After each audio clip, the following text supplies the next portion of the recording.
Well, hey, and good evening, everybody. We're continuing our coverage today of the Idaho student murders. And this has been a tragic situation for us to be diving into every night. And so, once again, we're continuing to dive into it out of total respect, just honoring these families and knowing that what we do on social media is so important. And so, one of the things that we do on this channel is make sure we're steering as clear from speculation as we possibly can. In fact, we don't even share information on this channel that we don't think is rooted in a source. It's turned out in this case, unfortunately, that even some of the most verifiable and reliable sources have turned out to be false. And so we're going to continue doing the best job that we can to sort through the mess of everything and get down to it. And one of the things that came out today was sort of a new conversation from Steve Gonsalves. He just said, "Man, we want the person found so bad." Was one of the ways that he said it. He said, "Where are you? Who are you?" Her mother said. So I just think that this is a situation where I can't imagine what these families are feeling in this moment. Here we are, 1 month and 1 day removed from the atrocity of what happened, and we have no person of interest, no major lead except for a white car that drove by at 3:45 a.m. We don't really know much about what even took place. And so whenever I think about what's going on in this case, I'm absolutely heartbroken by it. I'm dumbfounded. I can't believe that we've gotten this far along in the case without an idea of what even took place. Hey, Naomi, thank you for that super sticker. I saw that, Patty. You sent it, both you guys, even before the stream started. Thank you so much for your support. I'd love to hear your theory of what you think happened.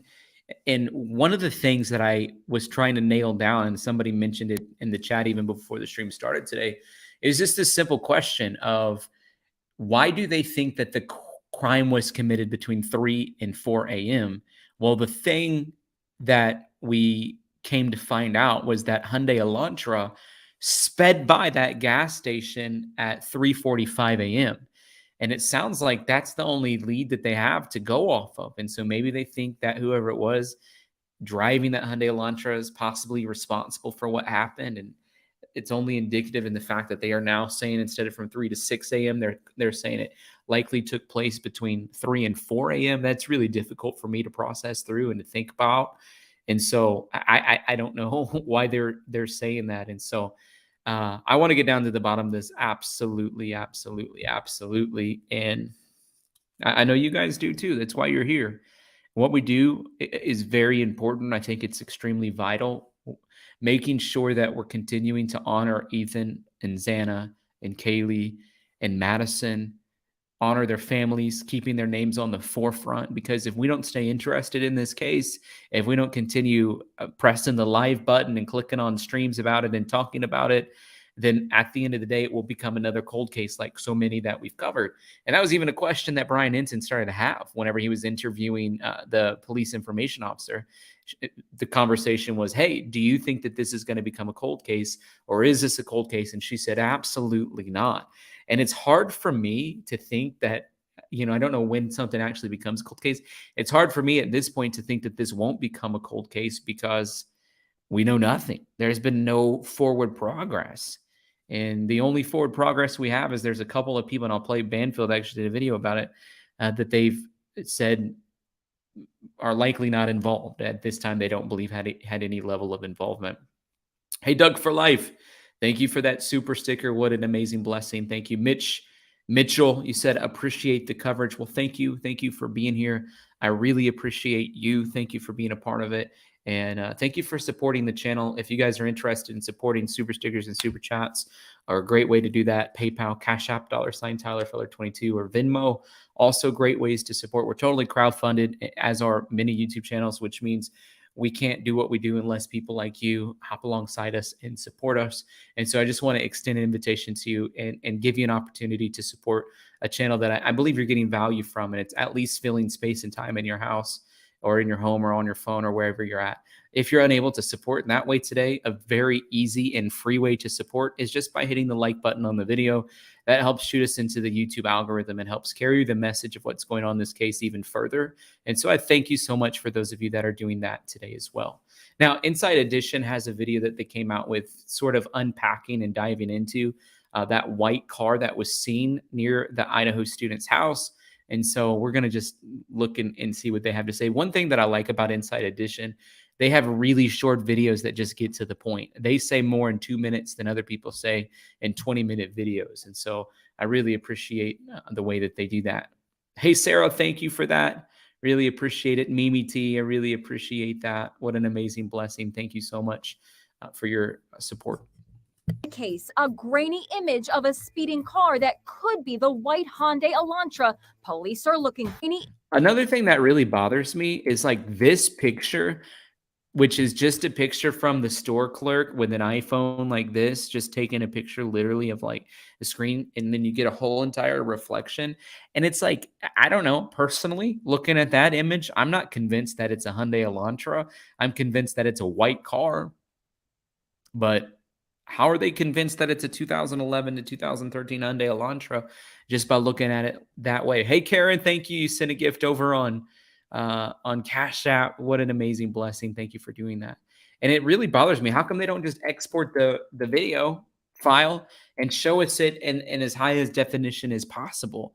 They took this picture they took of a grainy image on a cell phone, and it's been tossed around the world. It's the photo seen more than anything. And if they really want people looking out for this car, I'm just thinking, why on earth could they not export the image? I mean, there was really close nearby the house, a white BMW that looked very similar to this. So if they're going to say we think or we believe it's a 2011 and 2013 white Hyundai Elantra, what is it? Tell us why. Are you sure that it's a white Hyundai Elantra? I want to know that for sure.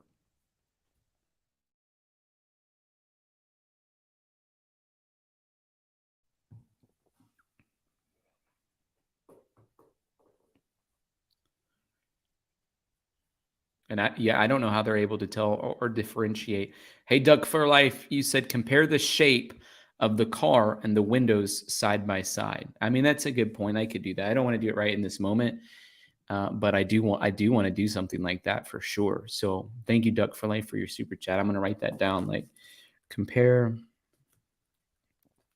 Still, maybe like at the end of the stream, if we have time, it'd be an activity for us to do. So let me just take a screenshot of this. I'm like, this is the photo we have to go off of. My gosh, it's really frustrating. Image of a speeding car that could be the white Hyundai Elantra. Police are looking for. A night manager at this gas station in Moscow, Idaho, discovered surveillance video that showed a white sedan driving by on the night the 4 University of Idaho students were murdered. Is there only one car in the whole town that drove by between 3 and 6 a.m.? I find that really unlikely. I know that there's a limited amount of people that are probably awake and moving around on a Sunday morning between 3 and 6 a.m. However,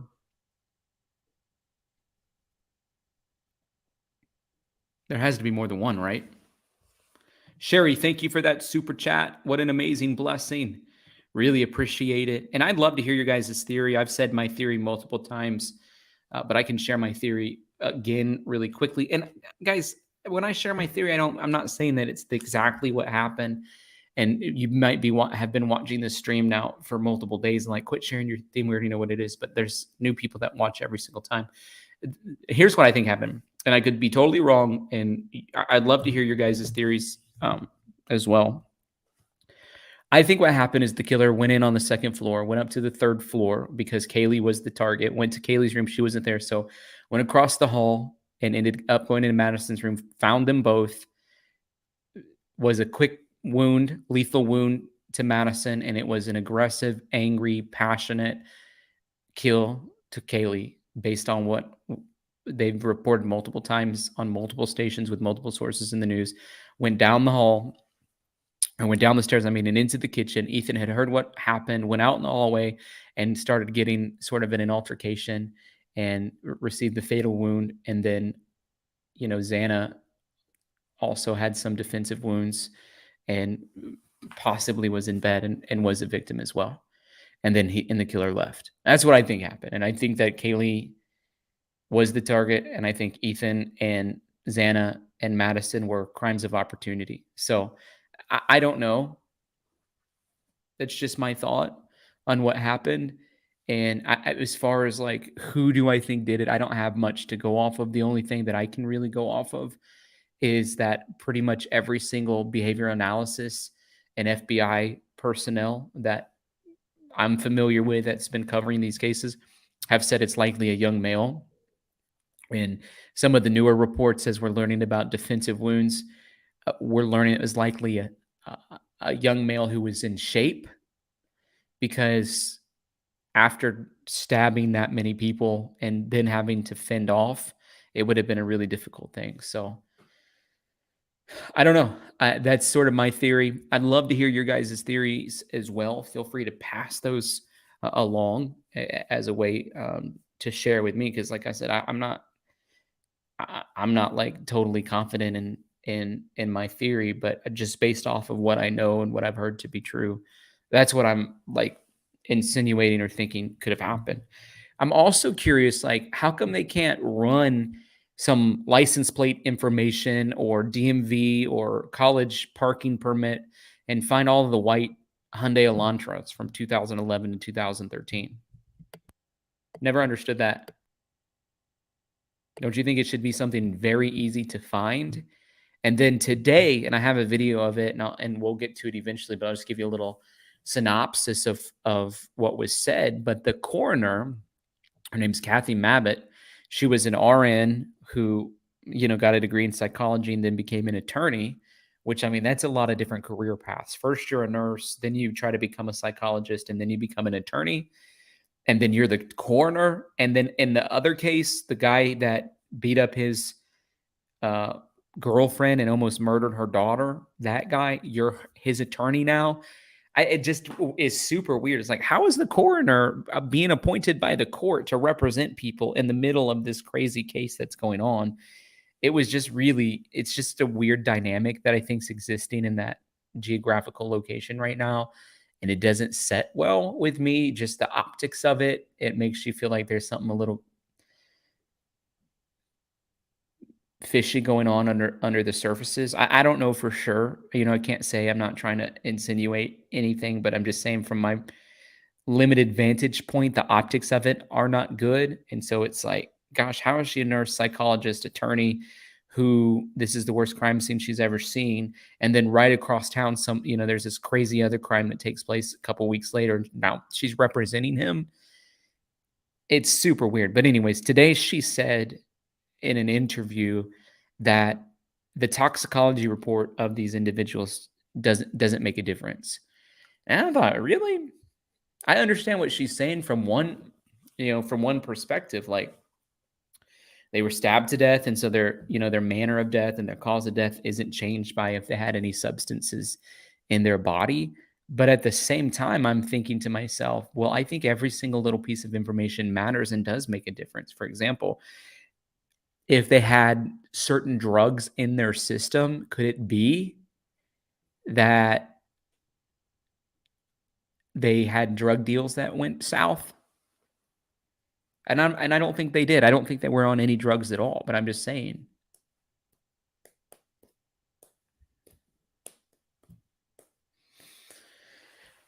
Okay. So I don't know. That's sort of what I'm thinking there. Hey guys, one thing we do on this channel is we do a thing called the super sticker train, just as a way to give you an invitation, an opportunity to support what we're doing here. And I'd love to extend that invitation to you today on this first train that we're doing. I'd love if we could get 19 people hopping aboard just as a way to support us. The timestamp says 3:45 a.m., right in the time frame in which police say the killings took place. The video has been handed over to police. It shows the car traveling on this road outside the gas station. It's just 1.2 miles from the house where the students were murdered. Who's out at 3:45 a.m. speeding? And this is significant, Harris, very significant. In a town of less than 50,000 people, less than 30,000 people, the driver has not come forward. Why? Inside Edition spoke with News Nation's Brian Enton in Idaho. The exact direction we don't know. We know that it was on Highway 8, right in front of the gas station, and turned onto a side road. It appeared the car was headed out of town, and reportedly the assistant manager at the gas station said it was going quite fast. So the car was going quite fast, but they're not answering other questions that I have. For example, how many other cars were driving by? You know what I mean? Like, how many other cars were driving by? When they say it was going fast, what do they mean was going fast? How fast is fast? So I don't know. Very interesting. Patty Davila, thank you. You're the first to hop aboard our super sticker train since we started it tonight. Really appreciate that. Thank you so much. The night manager says she was acting on a hunch and went through hours of surveillance video from that night. Turns out her hunch was right. Now questions are being raised about why a month after the murders, that gas station video and others from businesses along Route 8 had not been already examined by police. There are several other businesses nearby that may have captured the car on security cameras. Shannon Gray, attorney for the family of murder victim, the car. Hang on, let's look at these. So there's a liquor store, there's a McDonald's, there's a Taco Bell, and there's a mall that has a Subway inside of it. So out of all of these stores, how many of them do you think have security cameras? I'm going to guess at least McDonald's and Taco Bell. That's what I'm going to guess. And I'm going to guess likely liquor stores do, because most liquor stores have cameras because they're oftentimes robbed.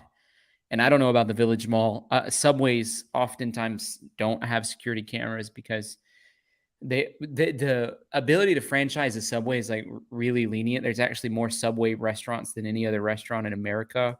And so a lot of them don't have security cameras, and there's a lot of flexibility with what it means to own a Subway. So I'm not sure about the Subway or the mall, but I'm going to say the liquor store has one, McDonald's has one, Taco Bell has one. We should get the camera footage from those places. Every McDonald's that I've ever known has security cameras. Every Taco Bell that I've ever known has security cameras. So I'm 100% saying absolutely they have security cameras. On security cameras. Shannon Gray, attorney for the family of murder victim Kaylee Gonzalez, is critical of the police. Do I think they might be overwhelmed? Maybe. Part of the investigation, you would think from the get-go, would be looking at all video evidence.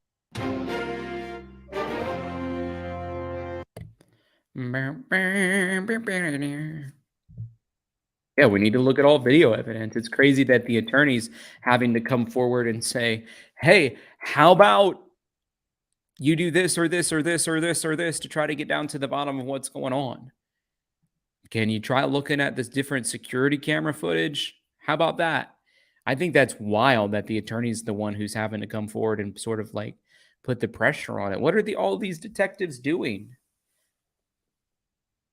Like, I hate to be so critical, but I'm just thinking, like, what on the earth are all of these detectives doing when attorney who was hired at the last minute to try to represent the Gonzalez family to get down to the bottom of what's going on? How come that attorney's having to come up and share what he thinks needs to be done in order for them to get down to the bottom of this? Doesn't make any sense. How about you go to Taco Bell and get the camera?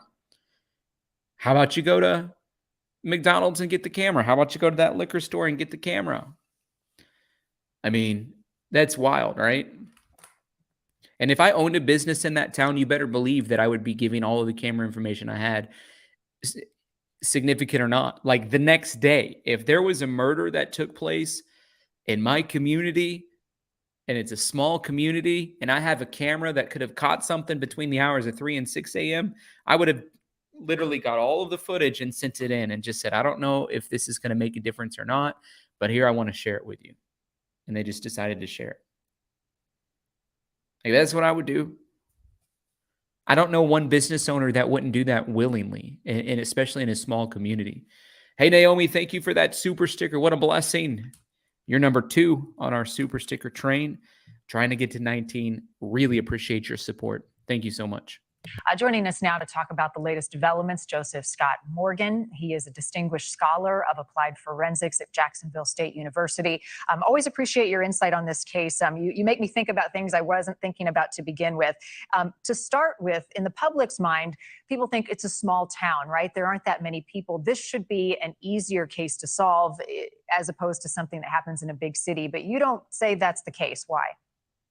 Yeah, I don't. And the reason is that the dynamic of the population, and it's based upon the fact that this is a university town, and commonly, university towns are very transient. You have part-time residents is what it comes down to. And, one thing I found very interesting about this case is that, the University of Idaho doesn't actually have their own police department. The town actually polices the campus, and that's another Oh, that's really interesting because most universities that I've been a part of have their own police department. So that's pretty interesting. I didn't realize that. That's sort of like a new little factoid that I'm coming up upon that I totally wasn't aware of. So, very interesting. element to this. I think the word spread thin kind of ring true in this particular case. So their resources are being maxed out at this point in time, and probably were prior to this event, Marnie. I can only imagine. And so it's a smaller town. It's not some huge metropolis, but we're not talking about a place that's only 3,000 in population. You've got this dynamic environment. All of these kids have left town now. Many of them have. We've heard estimates of just under, I think, 50% actually chose to come back. I can't validate that, but that's what I've heard. And once those people are gone, and you're looking to do person-to-person interviews in a case where people might just, they might just have peripheral knowledge. They need to do person-to-person interviews of every single person in the fraternities and sororities. That included anybody inside of the house, or anybody that somebody in the house was dating, or anybody that was wearing a hood at the grub truck. That's who they should be doing person-to-person interviews for. And if those people didn't go back to campus when all this took place and they decided to do online learning, then guess what? The law enforcement officers and the Idaho State Police and the FBI that's stationed around the world that they said at a moment's notice is available to go. At one point, they said this: at a moment's notice, the FBI anywhere in the world is willing to go conduct interviews on behalf of this investigation. And so what he's saying, well, if they're conducting person-to-person interviews, this is going to be hard because a lot of them are home. How about no? Just go do person-to-person interviews wherever they're at. If they're part of any fraternity or any sorority that was attached to any person living in the house, or any person that was living in the house that they were dating. Interview every single one of them. How hard could that be? It's not that hard. How many people are in a fraternity and sorority? Might take a couple days, but they should be able to accomplish it. And it was interesting, now that I'm thinking about the interview of the sorority or the fraternity president that Ethan was a part of. Is there anything that really sticks out about that interview to you? Because one of the things that he said was, oh, well, we're letting law enforcement handle it because we don't really have the resources to take care of it. And I just was like, well, I thought, well, he's very well spoken. But after I thought about it, could you imagine as a college student, even for a second, trying to compare your role as the fraternity president to, talking about what resources you have to investigate something? It just, after I'm thinking about it, I'm like, actually, there's something about that doesn't make any sense at all. I'm like, I want to figure that out. Hey, a tidbit crazy. You said, love our feller fam. Well, thank you so much. We love you. Hey, Mama Casey. Thank you for that. Lanny, thank you for that super sticker. Really appreciate that. That takes us to 5 on our super chat train, trying to get to 19. Really appreciate your guys' support. That they don't think is important, but would be important to the cops. You can't elicit that from them in an eye-to-eye conversation. Skype's great, telephones are great, But nothing, and I mean nothing, ever compares to one-on-one conversations with witnesses and potential perpetrators. Right. Let's talk about the forensics of this case. You spoke to my colleague Ashley Banfield about how common it is for a killer to leave behind hair strands or other DNA on the victim's hands. Walk us through how critical that is for investigators right now. We know, and this is a hard detail to share, but that they bagged the 4 victims' hands to preserve that DNA. Well, I want everybody in the audience just to think about their reaction to anything that is coming at them in a physical sense. If you see something that's flying at you, or you're in a car accident, or maybe somebody's been in a fight at some point in time, you throw your hands up. It's a natural defense response that we have. That's the case here. And this is the first point of contact many times when you have this aggressor that is, coming in on somebody, particularly in a... The question that nobody has been able to answer when they're talking about how they're going to be able to collect DNA, what if the murderer was fully covered? This is Idaho, and everyone has complete gear there for snow. They're going to have a total mask. They're going to have gloves. They're going to have head-to-toe covering. It's something I haven't been able to make sense of. It's like every single person that's talking about this continues to come out and say, well, we're going to be able to get trace evidence. I'm messaging Jennifer Commandaffer right now and asking that. Hey, Jennifer, if the murderer, sometimes she messages me back pretty fast. If the murderer was fully clothed, including full gloves and face mask, would it be possible for there to be DNA left behind? Would it be possible? Let me read this out loud just to make sure it makes sense. Hey, Jennifer, if the murderer was fully clothed, including full gloves and face mask, would it be possible for him to still leave DNA behind? To still leave DNA behind? We'll see what she says. Because that's something that nobody continues to talk about. They're like, well, because we know one of them had defensive wounds. They put their hands up. This is how they're fighting. Boom, boom, boom, boom, boom, boom, boom. We know that, there's at least trace DNA left behind. There's sweat from him. There's skin fragments. There's hair. I'm like, well, we don't know that. We don't know that for sure. I want to get down to the bottom of it. Hey, OA Music, here you said, I love you sending your theory on a super chat like that. That's really amazing. Thank you for that. You're number 7 on our train, by the way. You said, here's my theory. A doctor used to blood and cutting has access to all anesthetic substances and maybe added another regular drug that can be assessed by testing. Has a car with headlights look like a Mercedes. Doc and his son did it. Well, do you know who a doctor is in this case and who a son is of a doctor? Jack Showalter, hoodie guy. His dad's a doctor. Didn't know if you knew that or not. So now I'd love to hear your story, your theory, and think if the hoodie guy and his dad did it, since his dad's possibly a doctor and donor to the university. Hey, thank you, Sarah Elizabeth, for becoming a member of the Feller Fam. It's our membership program around here. I'd love it if we can get to 5 new members tonight. And I so appreciate you being the first of the evening. We are so glad to have you. Thank you, thank you, thank you so much. Very intimate setting with an edged weapon. So this is going to be your first initial point of contact. And then you have the dynamic of someone attempting to fend off an attacker. So you have multiple points of contact. If there's blood involved, you can have like hair, fibers, all of that stuff is going to transfer even to the palmar surfaces of the hands. Not to mention if somebody's scraping, scratching, that sort of thing, that'll get caught beneath the fingernails. So the hands are so very essential in everything that we... I understand what he's saying, but no, Joseph Scott Morgan, would you come on the show and let me ask you some questions? Can somebody message Joseph Scott Morgan and ask him if he'll come on the show? Because I'd love to have him on the show and ask him some of these hard questions that I have. And he's been on other shows, so it's possible that he'd come on the show. That's what I'm wondering. Like he's saying, you'll scratch it and there'll be fragments. What if they're totally fully clothed? What if they're totally fully clothed? Gloves, big winter gloves, full ski suit, face mask. You know what I'm saying? we do in postmortem examinations and trying to determine what's going on at an elemental level regarding what's left behind. You know, every contact leaves a trace. Edmond Locard said that over 100 years ago, and it still stands true today. Right. And you brought up the murder weapon described by authorities as a fixed blade knife can dull over time. How key will that be for investigators to try to piece this puzzle? Very key, Marnie. And here's something else that's, you know, kind of hard to fathom. People don't think about it that are outside of my field. But if you have an edged weapon, many times deep. Okay, Jennifer Coffindaffer texts me back.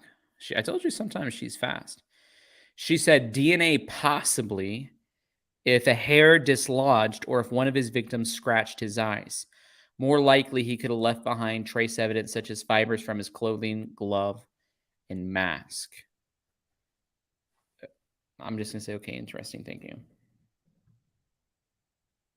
My question to her was if they were fully clothed, could they figure out essentially who he was? And this is what she said. Put it on the screen so you guys can see. She said, DNA possibly if a hair dislodged or if one of his victims scratched his eyes. More likely he could have left behind trace evidence such as fibers from his clothing. So thank you, Jennifer Coffindaffer, for that speedy response. Depending upon the quality of the blade will chip and the tip will break. K-Bar has been, you know, notorious for that over the years. You begin to think about that. And so what would have happened at autopsy is that full body x-rays would have been done at autopsy. And you're looking for any radiopaque sign in the autopsy. And hopefully if they saw something, some kind of metallic fragment, they recovered that at autopsy. And again, from a metallurgical standpoint, if you do recover the weapon, you can match that up at a molecular level. So they're looking for the clothing fibers? My goodness. Killer's clothing fibers under victim's nails, according to Ashley Banfield. Wow. I don't understand that, though. Can you tell who somebody is based off of the clothing fiber? That's interesting. You know, that fragment that you find, not too desperately different than ballistics, for instance, with firearms. You know, you've still got this metallic body that you're trying to associate with something else that's out there that might have a unique signature to it. So hard for these families to wait for answers and for the community in fear. As always, Joseph Scott Morgan. As always, Joseph Scott Morgan. Thank you for joining. I'd love to have him on the show. If anybody knows him, can message him for us and just say, hey, can you go on Tyler Feller's show? Do people lose eyelashes that easily? Some people are like, well, they need to check his eyelashes. I'm like, people lose eyelashes that easily? Hey, Doreen, thank you for that gift you sent over on Cash App. What amazing blessing. Thank you for supporting our channel. Really appreciate it. Here this morning, reports are surfacing of a white Hyundai Elantra speeding by a gas station on the night 4 University of Idaho students were murdered. Police in Moscow looking to speak with the driver of that car. As more time passes without an arrest, we are learning new details about the morning police received a call about the murders. Senior national correspondent Brian Enton is in Moscow, Idaho. Police are now talking more about what the scene was like when they first arrived after the murders. For the first time, we're also talking to the attorney representing Kaylee Gonzalez's family, and he's talking more about. When the police were talking about when they first arrived, there was an initial thought that I had, because they said it was swarmed with friends who were on the scene, and it was swarmed with even family who was on the scene, which I assume they're talking about Ethan's brother and sister that would have been there. I thought to myself instantly, contaminated crime scene. That's what I thought. And I don't know, we don't obviously know if anybody like was in the house pilgrimaging through what happened, but they said that there was a bunch of friends there and family was on the scene. And I don't know why did it take them so long to call the FBI? It's so confusing to me. But I felt like to myself, golly, there's so much evidence and trace evidence and DNA from this person and that person on the scene. And you guys know as much as I do that one of the things they said in the thing was like, we don't think anybody who was on the scene when we pulled up was responsible. But you guys know as much as I do in many of these cases, It is the people who go to the scene first that are actually responsible. For example, in the case of Dylan Rounds, guess who the person was that they suspect did it? Jim Brenner. Guess who was the first person looking for Dylan Rounds? Jim Brenner. And so you tell me if you think there's a correlation, because I absolutely think whoever's showing up on the crime scene at first could likely be responsible. It's one of the ways they think that they're clearing themselves is by showing up. So, I mean, we got to continue to rely on law enforcement and trust what they're saying to be true and all of that. And in this case, they've said they don't believe anybody that was there when they showed up was responsible. But I want to know how all of a sudden the whole entire campus found out about what happened. And the first calls from the roommates inside of the house was not to law enforcement, but instead it was to friends and family to come show up there. It's just suspicious. Guess what I'm going to do if I'm at my house and somebody's unconscious and I can't revive them and can't figure out what's going on with them? Ding, ding, ding, ding, 911. Hello, yes, there's some unconscious person at my house. And then my second call would be like, hey, your brother is totally unconscious at my house. I've called 911. They're on the way, but you might need to get over here. My third call would be like, you know, whoever else, friend that's close. So I don't know. I find it just really confusing, that whole like sequence of events that took place. It's like the coroner saying that it was the most significant and worst scene that she's ever arrived upon. And then while at the same time saying that, the roommates are saying like, well, we thought somebody was unconscious, so we just called some friends over and then we ended up calling 911. Those two things don't commingle to me. There's not a great connection between those two thoughts. You said, OA Music, thank you for that super chat, by the way. Really appreciate that. You're number 8 on our super sticker train, trying to get to 19. So I really appreciate it. You said, and anesthetic substances can explain why they were killed easily by a knife, why others didn't hear anything. Climax of the movie. They were paralyzed maybe, and reports can't test many substances. I agree. You're just speaking to me about something that I think is really important, which is that getting down to the bottom of what's going on with the toxicology reports is extremely important. So I totally agree with you. We need to continue to get down to the bottom of it. About the victim's family relationship with the police. It is eerily quiet at the University of Idaho. With graduation over and most finals moved online, there are almost no students on campus. 1 month after the brutal murder of 4 students, and their families are anxious for any information. Victim Kaylee Gonzalez's parents met with the investigators just yesterday, according to their attorney. Have you or the family received any new updates on the investigation? Well, part of our delay was we met with the investigators yesterday. The theme of the meeting was 2 things, was accountability and communication. Attorney Shannon Gray says the family wants a more consistent stream of information from police. He says most of their questions about the investigation have still gone unanswered, but they are hopeful police are doing the right things.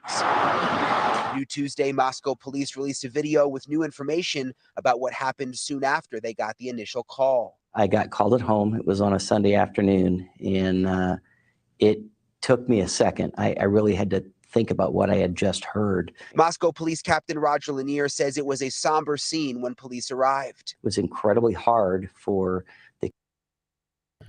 A somber scene. I would say it would be a majorly somber scene. And you have all of these college students standing outside the house trying to figure out what was going on. Yeah, I would say it's an amazingly somber scene. 1000% amazingly somber scene. And so not only when we pray, should we be praying for the families that they can sense the closeness and nearness of God, should we be praying for law enforcement to get down to the bottom of this, but we should be praying for the young law enforcement agents that for the first time stumbled upon something like this, traumatized them. We should be praying for the 18 and 19-year-olds that barely left home from safety and walked into these crime scenes and saw brutal murders and are likely traumatized. Not only that, but until the killer is found, walking around in fear. So I think we need to get down to the bottom of all of this. Hey, Star says, I got my blueberry pancake coffee today. It was delicious. I'm glad you got it. Right here, we have some We're almost sold out. And so if you guys are interested, we have 2 amazing coffee flavors, blueberry pancake, and then the second flavor we have is peppermint mocha. These are our holiday flavors, and they're available on movement-coffee.com. Thank you for saying that. And we're almost sold out. And so if you guys are interested in picking up some coffee, go to movement-coffee.com. Hey guys, we are doing a super chat train. We are up to 8, and I'm hoping that in the next 5 minutes we can get about 10 more. So I believe in you guys. We can do it. Thank you so much for your support. The community, but it was also really, really hard on our officers, some of whom were very young, and that was the first real major crime scene that they had encountered. So emotionally, it was a very, very draining day. Police maintain they have information they are not releasing, but they say they still have no suspect and continue to ask people with information on a white Hyundai Elantra seen near the house the morning of the murders to contact investigators. One question that I've been asked over and over again is why no reward? I mean, in other cases, we'll see a big reward. It makes people come out and talk. Why no reward here? We've been so successful and really can thank the community and the public for all the tips they are providing us. A reward maybe is an option down the road. The reason that they don't want to do a reward is because they feel like if they do a reward, it will signal to the public that what they're doing is not effective. And that is a really unfortunate reality, that there's a group of law enforcement agents not doing every single thing they can do and their power and ability to get down to the bottom of what's happening. Just from an outside perspective, what feels like ego. If they come out with a reward, it's like her immediate, let's just say it like this. Her immediate response to why are you not putting together a reward is because we're getting enough tips already. In other words, she is combating the fact that they don't have a reward or not willing to entertain or offer a reward by saying, hey, we're doing a really good job. In other words, if they did a reward, they would be thinking that they're signaling to the public that they're not doing a good job. And I think it's the absolute opposite. We're seeing now, and it should be normalized, the day that a case starts, especially one that's really heightened, a reward is beginning to be offered. And it's no reflection on law enforcement, but it's just an incentive that people would be invested in what's going on. I think there should be a significant reward, and I don't think it'd be difficult for people to get behind and partner with these families to provide one. I think they could have a very significant reward, well north of 6 figures, 100,000 or more, and I think that that would be a major blessing. But waiting 6 months from now, when we're detached from the case differently than we are now, and people are not invested in it because they've been desensitized to it and a little frustrated about what's going on, and then trying to apply a reward, then I don't know. That just doesn't seem like it's going to add up well to me. That playbook and that scenario, it just doesn't seem like it's going to be a great one for me. Hey, Sarah, thank you for that super chat. Duck for life. Really appreciate that. That takes us to 10 on our super sticker train. Trying to get to 19, guys. In the next 7 minutes really is when our train typically ends on our stream for the first train. So wonder if we can get 9 of you in the next 7 minutes. Really amazing. But we have such good information from the public as we are right now. We're working with that first. Police also concerned about all the rumors on social media. They say that those rumors are bogging down the investigation, leading to tips that really have nothing to do with anything. They even say there's people from social media who have reached out to individuals involved in the case, and there have even been death threats. Adrian? Thank you for watching. I don't understand what they're saying their death threats about personally. It doesn't even add up to me.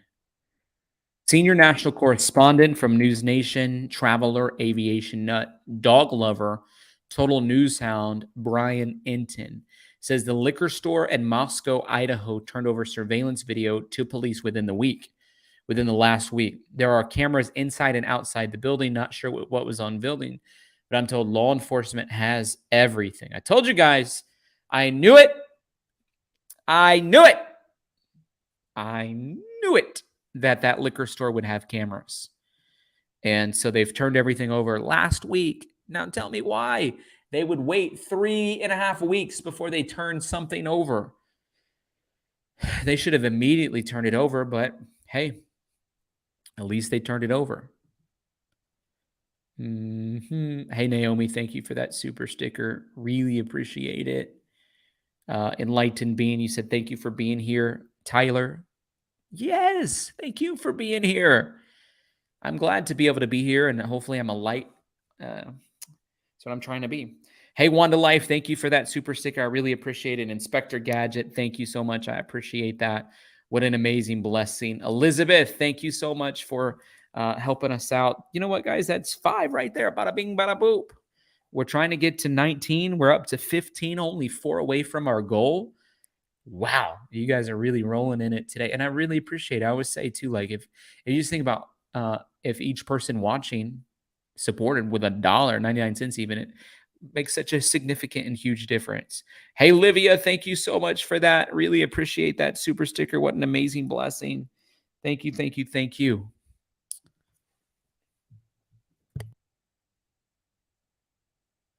To clarify, what I was told was law enforcement has everything. The person meant all of the video that police wanted from this liquor store.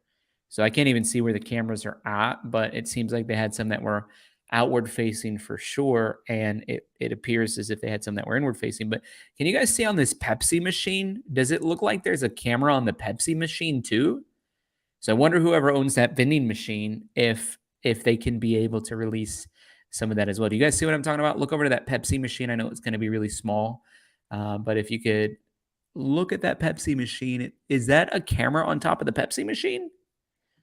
Who puts a camera on top of their Pepsi machine? I've never seen a Pepsi machine camera before, but there it is, right there in plain clothing for us to see. Hey, Mama KC6, really appreciate that. Prepper Mom, it's good to see you. I hope you're doing well. Thank you. Mama Fee, what an amazing blessing. Thank you, thank you, thank you so much, so much. Really appreciate that.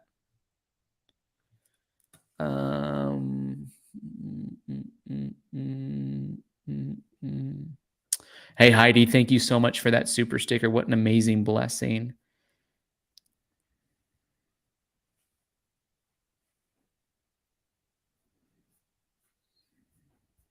I have no idea what you're meaning, Recycle Paradise, but I feel like if we're providing a show for people, it's proper to give people an opportunity to support what we're doing here.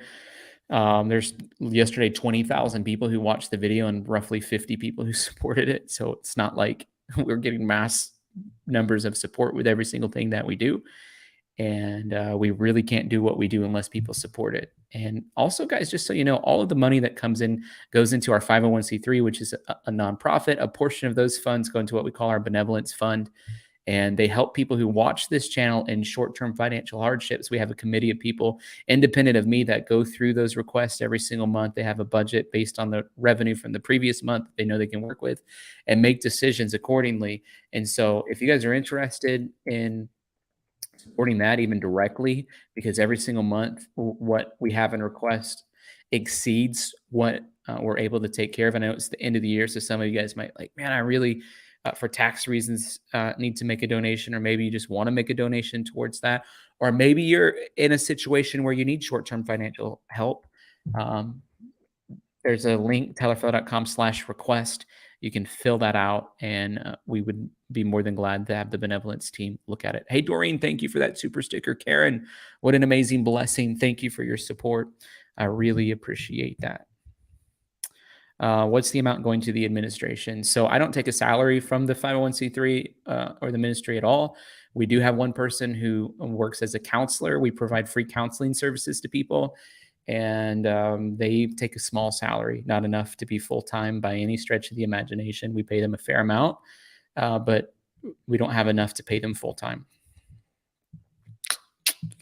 If you have information on the Moscow, Idaho murders, call the tip line at 208-883-7180. There are 2 prompts. Okay, let's watch what they're saying. It is a snowy and foggy day here in Idaho. Police haven't given any significant updates. They're still not saying that they have a suspect that they're looking at, but we know they do have this new surveillance video. A white car caught on surveillance video, now part of the police investigation into the 4 University of Idaho college students murdered. Detectives have been looking for a white Hyundai Elantra they believe was near the house where the murders happened more than a month ago. And an assistant manager at a gas station about a mile from the house reportedly went through hours of video and spotted this car at 3:45 in the morning speeding by right around the time of the killings. We went to the gas station, but no one there is talking, and it's unclear where the car was going or even if it's... I think it's funny. He's like, we went to the gas station, but no one there is talking. I hate that this is the picture that they give us. This is the picture that they're expecting is going to crack open this case. This is the picture. It is so frustrating to me that we get to see a reflection of an iPhone on a screen, and that's the picture that they're wanting us to use to be able to get down to the bottom of the most horrific murder of the entire year that's captivated the attention of America. That's the picture that they're saying is going to get down to the bottom of this. You know how hard it is to go beep, beep, boop, boop, beep, beep, beep, beep, and export an image? It's very easy. Very easy. Even if they're like, well, I'm just the gas station worker, I'm not sure how to export an image. Well, take a stinking screenshot. At least that's going to be better quality. It's not going to get a reflection from your phone. This is the picture that they're releasing from 45 FBI agents and dozens of Idaho State police workers, an entire police force in Moscow, Idaho, trying to solve a quadruple homicide of 4 young people ages 19 to 21 that were ruthlessly murdered in the middle of the night while they were sleeping. This is the picture that they're releasing to the public for us to get down to the bottom of it.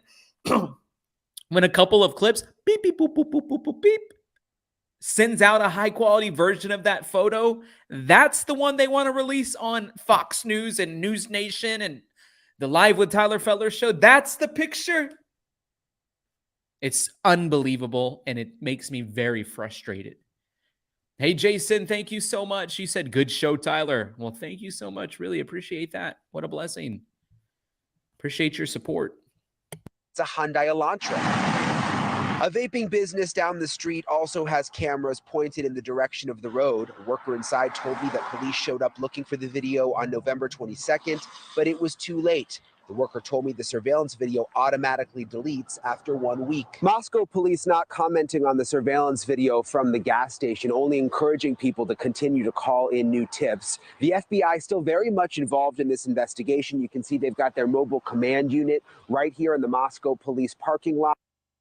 You're saying the police didn't release it?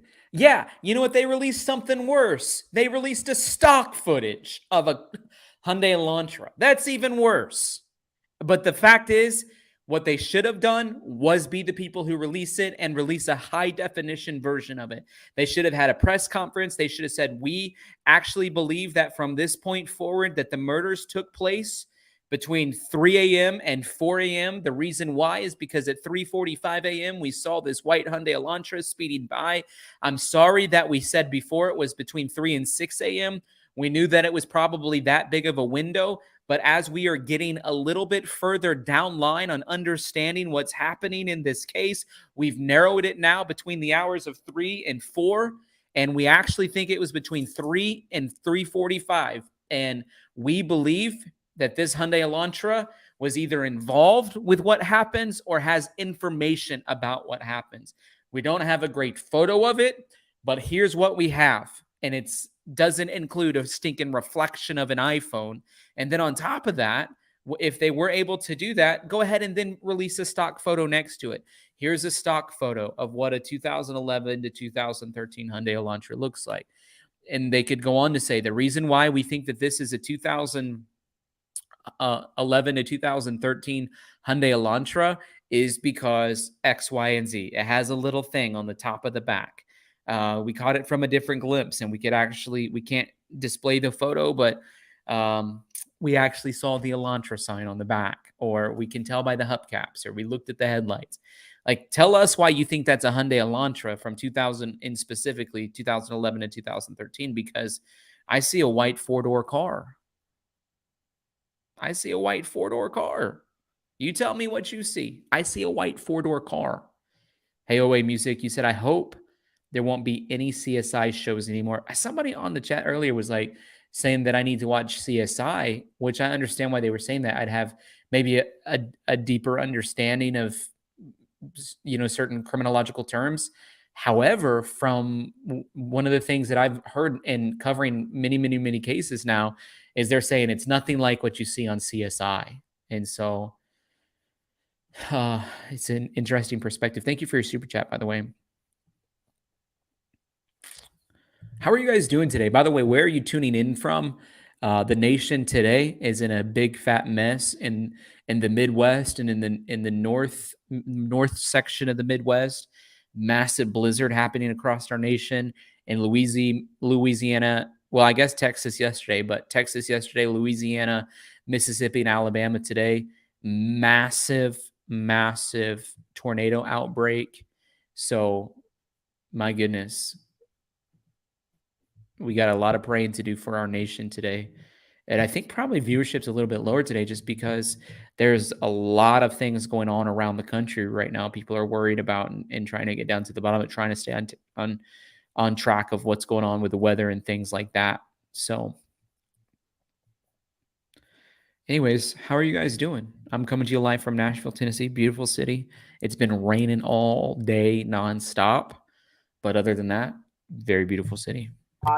We are told that testing that they would normally have to do in Salt Lake City, they can now do right here. Families of the victims obviously still in agony, especially with the killer still on the run and rumors and baseless theories circulating on social media. There are a lot of people out there that are, basically trying to get their 15 minutes of fame with, different theories or whatever it is. This is a family that has suffered a massive tragedy. And there should be a lot of kindness and grace that's offered towards that family. All of the families obviously going through so much right now, losing loved ones, but also the fact that there is still a killer on the run more than 1 month later. Many of them are very, very frustrated. As for that white car in the surveillance video, police not saying much about it. We know they have the video, but it is unclear whether that car, it's very, very grainy, is even the exact model of the car that police are looking for. Exactly, Brian Inton. Thank you for saying that. That's what I've been saying. He says no updates expected today from the city of Moscow or the Moscow Police Department. So, home after a semester like no other. But some left long before now. They've all moved their classes online because it's, for one, it's more convenient, but also, the campus made a very good policy of just saying, hey, work with the students in the way that they need to be worked with. Terror ran through the neighborhood. It ran through the community.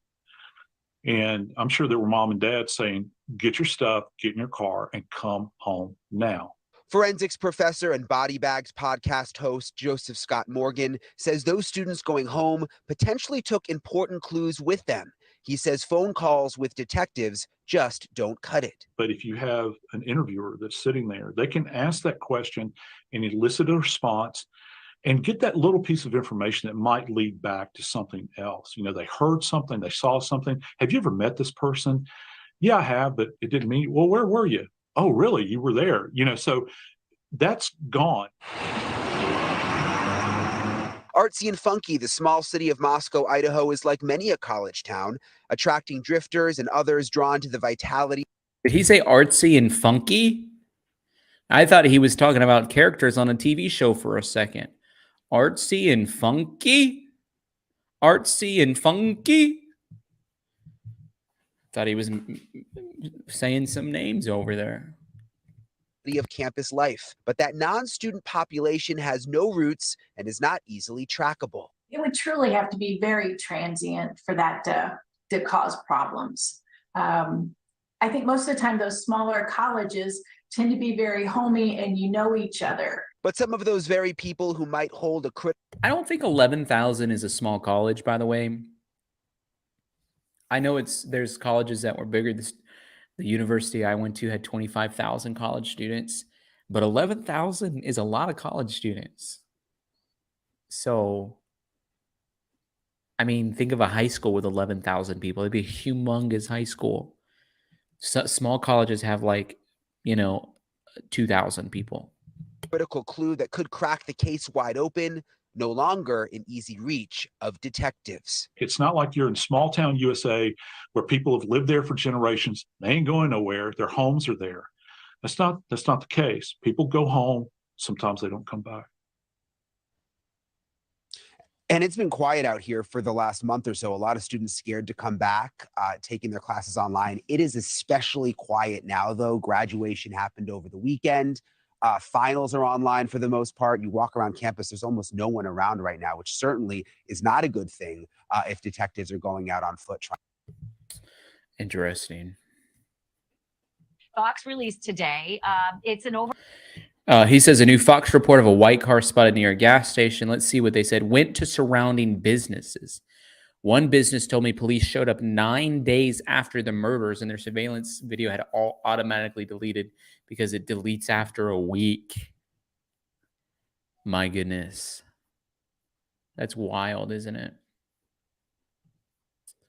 Very heartbreaking, but that's what I was saying. If there's a murder in your town, you should immediately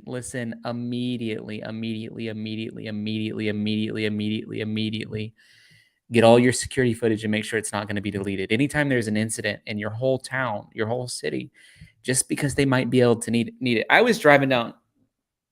Well, I don't want to get into that. I was going to say a time where I ended up happened to take a picture just because I needed it, but it's off subject. Overnight manager at a gas station nearby that said she's been going over all the surveillance tape and saw this white car whizzing by, and you've been able to identify the direction. This is key in this image. Brian, what can you tell us about the location and direction that white car is flying through their surveillance tape? So it's about a mile away, a gas station. We know that it was around 3:45 in the morning that they caught the white car. 3:45 in the morning, same time frame as the murders. Caught the car going by. Police, of course, are looking for a white car they believe was in the area of the murders when it happened. We raced over to the gas station when Fox Digital had this photo. They've sort of shut down there, threatened to call the police on us. So our crew got out of there. But it's interesting. I mean, and we know that police, have the footage. And they've got caution tape across the front door. Ostensibly, their gas pumps are down, but they have this note saying, reporters with any questions, please call this number. That number's disconnected. And they. That's funny. They're like, hey, if you're a reporter, go ahead, call this number. By the way, that number doesn't work. It's like, that's just another way of saying we don't want to talk to you. Isn't that wild? Marilyn says, kudos to the gas station lady. Okay, all right. Do you guys think they're going to solve this before the new year, before January 1st? Put a 1 in the chat if you think yes. Put a 2 in the chat if you say no way, they're not solving this before the new year, which is absolutely heartbreaking to think about. I want them to. I'm sure you do too, right? I want them to solve it. But I don't think they're going to. I want them to, but I don't think they're going to. Matt, you're supposed to put a 1 or a 2. Don't type no. What do you think this is? I'm just kidding. Chill out. Just kidding. End of January? When do you guys think they'll solve it? Put a 1 if you think they'll solve it before 6 months is up. Put a 2 if you think they'll solve it before 6 years is up. Put a 3 if you think they'll never solve it. I know, I want them to solve it before Christmas too.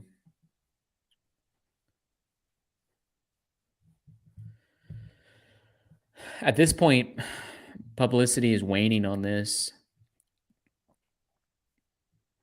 A lot of you guys think 6 months they'll be able to solve it. So, okay. They've shut down even entry into that gas station, which is filled with products you would sell even if your gas pumps were down. So that is extremely curious that gas station. Go ahead. Yeah, I think the caution tape is a little misleading because they are having an outage there. Their computers are down and their gas pumps are down.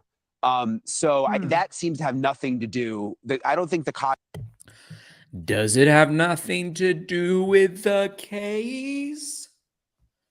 Or did somebody shut all their computer systems down and make sure that they had a gas shortage so whatever's on those security cameras doesn't come out?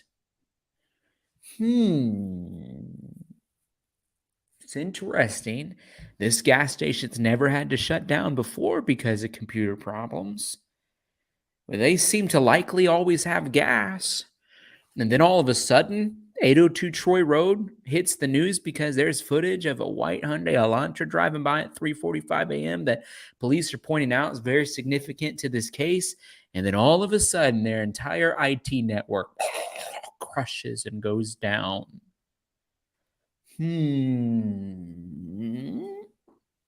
You tell me, do you think it has anything to do with what's going on or not?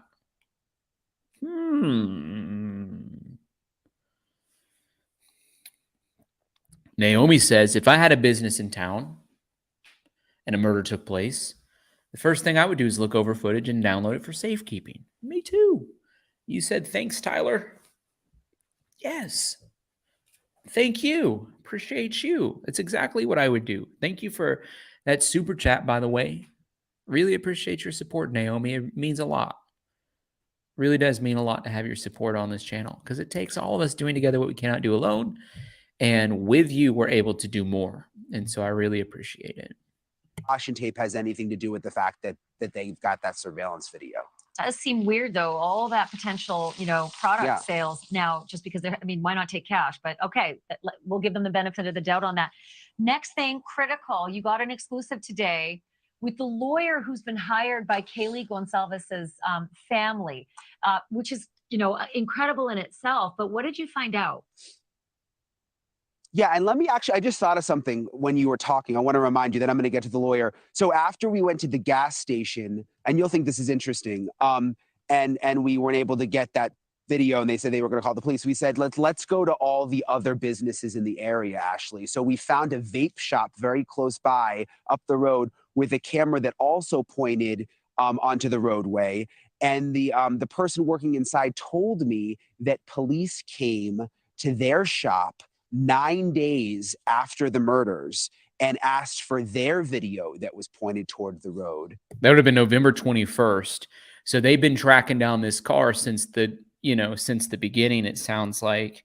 And unfortunately, they waited a little bit too long to go in, try to get down to the bottom of it.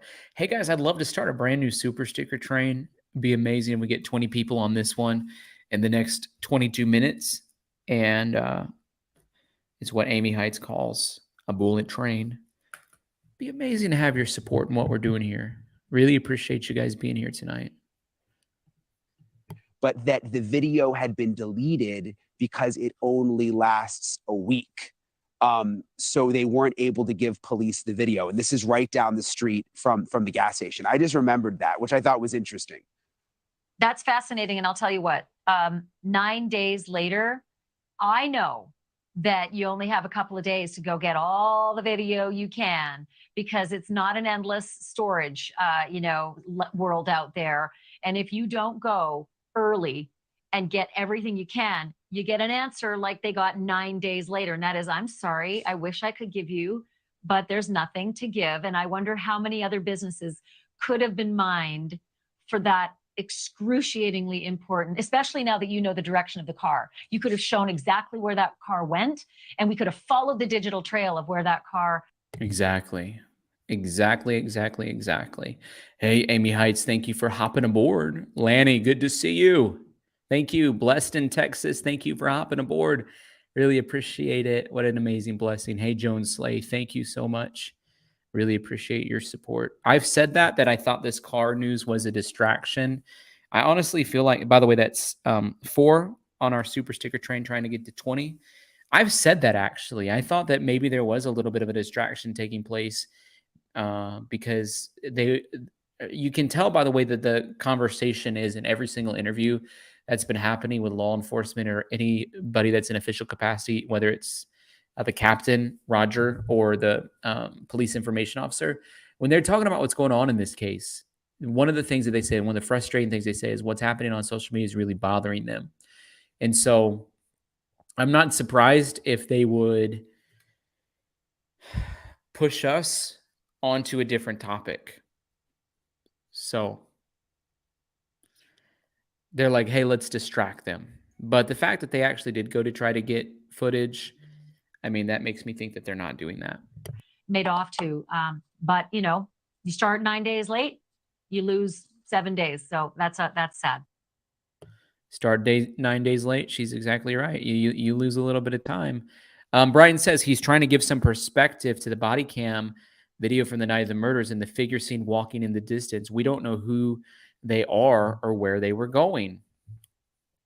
Well, I think it's really important considering they're a 30-second walk from the house in the time frame that the murders took place.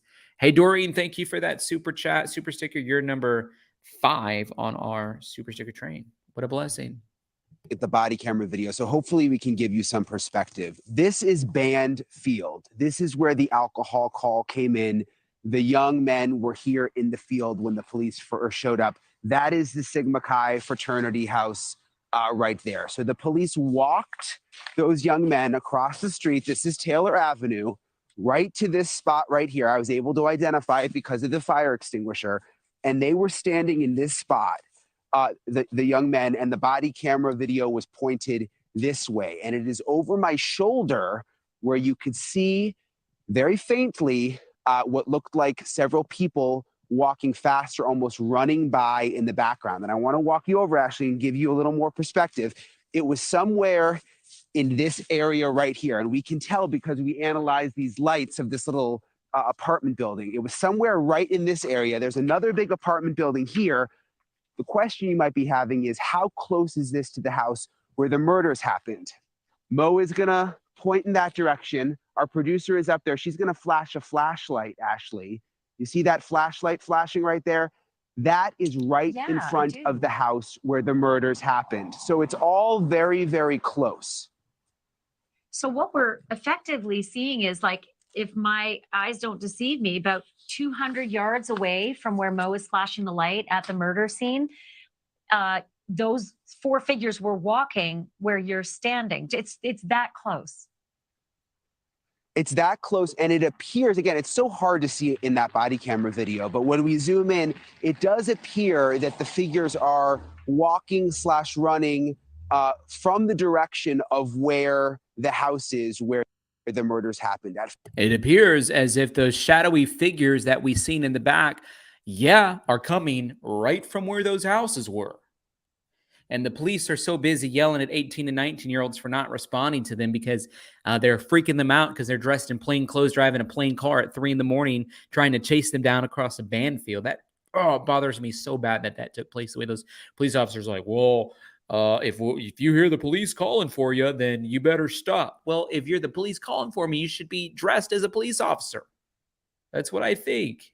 Hey, Teresa, thank you so much for that. Naomi, thank you so much for that super sticker. What a blessing. Divine Ranch, thank you so much for that. Really appreciate you guys. Thank you for hopping aboard this super sticker train. First, I thought they were just walking down Taylor Avenue.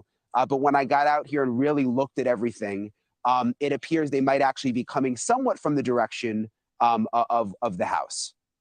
And then just point to what direction they're headed. From what I'm looking at you straight on, just point the direction they were headed. Okay, let me show you again. So up there on the hill, that's where the flashlight is flashing. That is where the house is, where the murders happened. It appears they were coming from that direction and that they were going this way, back towards Band Field, back towards the Sigma Chi house where the police were. So Brian in Inton is telling us that right now there were at least 4, if not 5, shadowy figures walking from the direct location of where the house was at 3:15 in the morning and headed directly towards the Sigma Chi house. And then you mean to tell me that we're supposed to be looking for a white Hyundai Elantra based on a blurry photo reflecting an iPhone?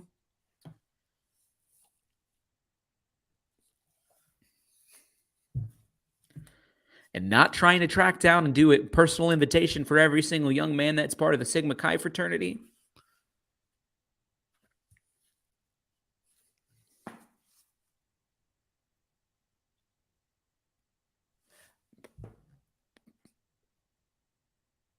I don't know. I just am thinking that those things don't add up.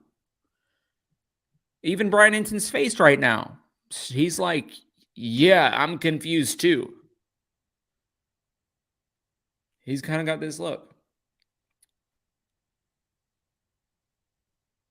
Kind of like, yeah, it's not adding up, Ashley. That's what I'm saying to you. It's not adding up. We need to get down to the bottom of it. It's not adding up. Thank you, Teresa, for that super sticker. Really appreciate that. That takes us to 9 out of 20. So, hey, if we can get 11 more, boop, boop, boop, boop, boop, boop, really fast, that'd be amazing blessing. Thank you. And it's sometimes I just want to make sure our audience is clear. It sure sounds like you're saying Bandfield, like the name of this show or my last name. It is BAND, as though it's a school band, and that is their field. It is the school band's field. So, but what I'm really curious is when you showed me Mo or Lauren flashing the light up at the murder scene, it looked like that's the walkway that you have shown us that leads down from the house. So is it feasible that those 4 people were coming down that walkway? It's possible. And you know, Great point.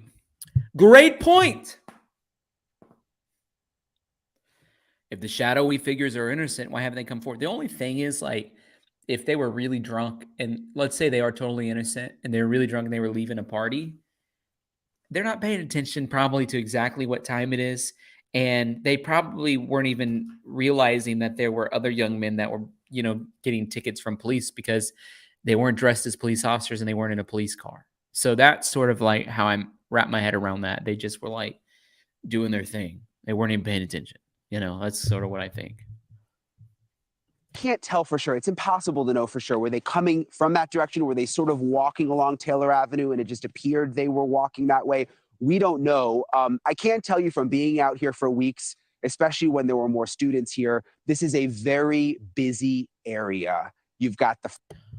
What the heck? World's largest trash dump behind Brian Enton right now. What the heck is going on back there? I've seen a lot of trash before. But that's like 6 dumpsters worth of trash. How are the trash people going to pick that up? What in the heck? Why is there 45 million pounds of trash behind Brian Enton right now? That's weird how much trash there is right there.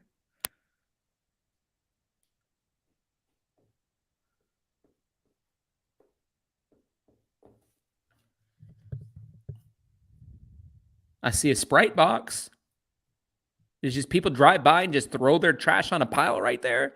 Imagine the smell that Brian Enton's having to take in. If he is under the weather, you know what? He's probably glad because he's not having to smell 15 million pounds of trash behind him. Frat and sorority houses, you've got a ton of apartments right here. So, you know, it doesn't mean that they're involved. I mean, and even at 3 a.m., I mean, there was the drunk kids in the field. There's all sorts of partiers walking around. I mean, you know, the likelihood is these were just some college students walking around in this area. But what do they know? Did they see something?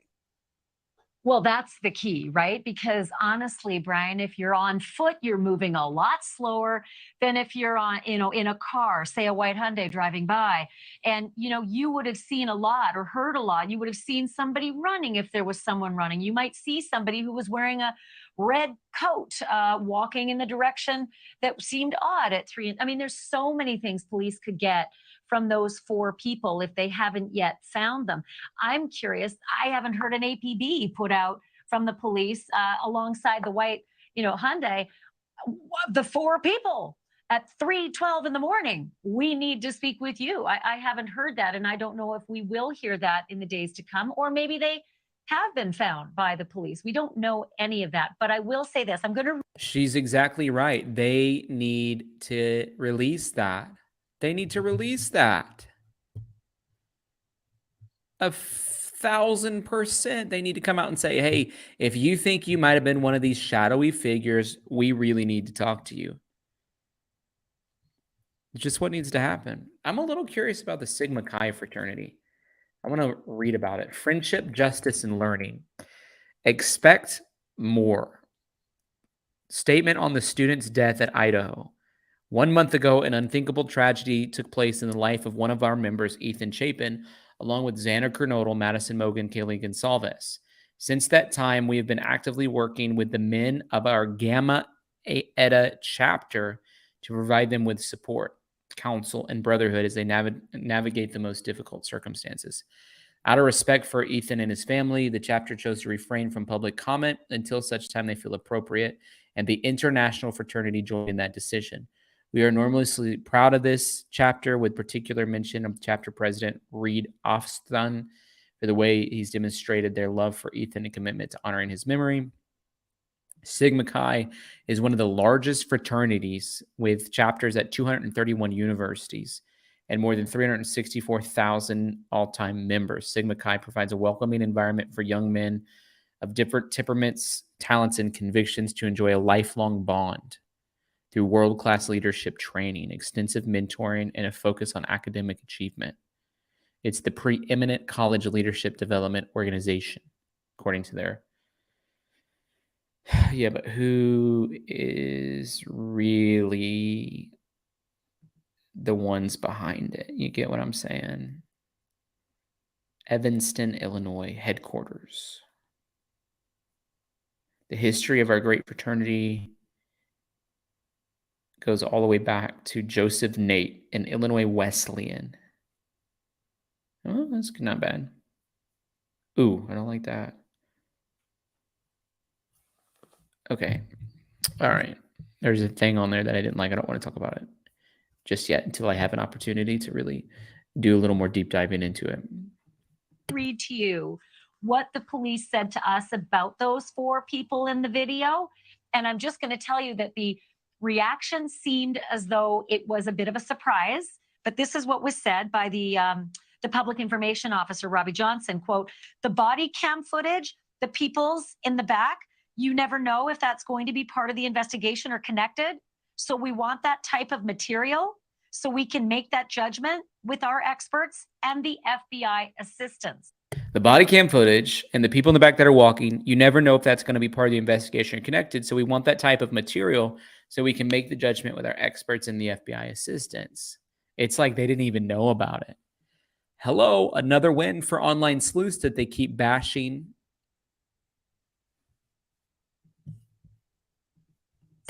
It's a very curious comment.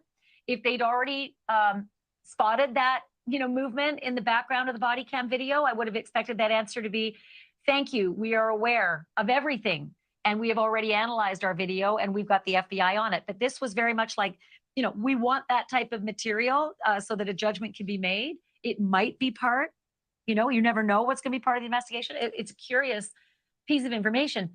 Do we have any idea, other than that statement, if the police knew about this or if the FBI saw the things that the cyber sleuths saw and zeroed in on and counted 1, 2, 3, 4 figures walking away from the home? We don't know, Ashley, and I would caution you not to read too much into their statements. I mean, from your interview last night, they sort of give the same statement to pretty much every question, basically saying they're looking into everything. So, and they've been saying all along, anyone in this area around the time of the murders, we want to talk to you. And you mentioned, perhaps they have talked to those people in the video, but no, we just don't know. We just don't know the answers. They won't tell us. It's astounding. To see that. And I just want to be real clear. This happened at exactly 3:12 a.m. Is that correct, according to the body cam timestamps? Yeah, which is around the time. Of course, we don't know the exact time. Okay, so it happened at exactly 3:12 a.m.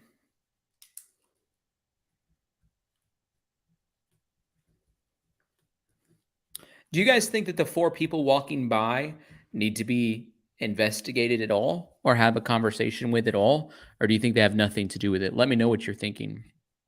By the way, guys, I'm a part of an amazing app that is for true crime creators, and some of your favorite creators are on there as well. And I'd love for you to download it and follow me. I put a link to it, and the link's also pinned in the chat. Just click that, download it, search Tyler Feller, and give me a follow.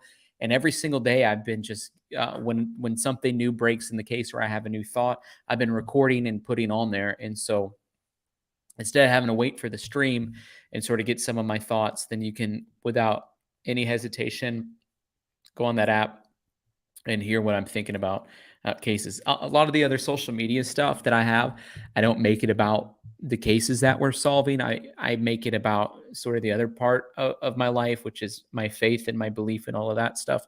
And so I sort of just keep those two things separate. So I'm really excited to have a social media app that I can, put some of my thoughts and social media content into about the cases that we're covering. And so there's a link to it. If you guys don't mind clicking on that, go and download the app and then search for me and follow me, which is Tyler Feller. It'd be an amazing blessing if you guys did that. I also want to just thank those of you who've hopped aboard our train so far. We have 8 people on our train, trying to get to 20. We're trying to make it to 20 as quick as possible. So if we get 12 more of you hopping aboard, that'd be an amazing blessing. And that the murders happened, but it is around that same time, which ever since we got the body cam, I mean, it's just eerie to know that the police, I showed you how close we are. We're this close. Right. Right. And okay. that could have been happening. The murders could have been window. happening at the same time. It's crazy. Right, exactly, because the window, as they've told us, Brian, is between 3 and 4 in the morning. So this is clearly 15 minutes into the window. Can I just ask you, from having been there every night for so long, how much activity is out on the street at 3 o'clock in the morning? I mean, I don't know if you're in bed by that point or if you've had a feel for the campus. I mean, is it alive and brimming with groups of 4 kids walking everywhere? Or would 4 kids walking at 3:12 in the morning be very unique? Yeah, she's making a great point.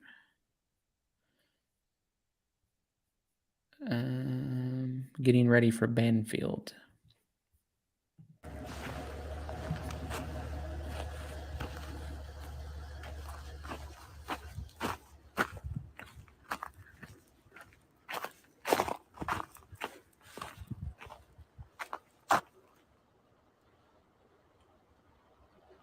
Hey guys.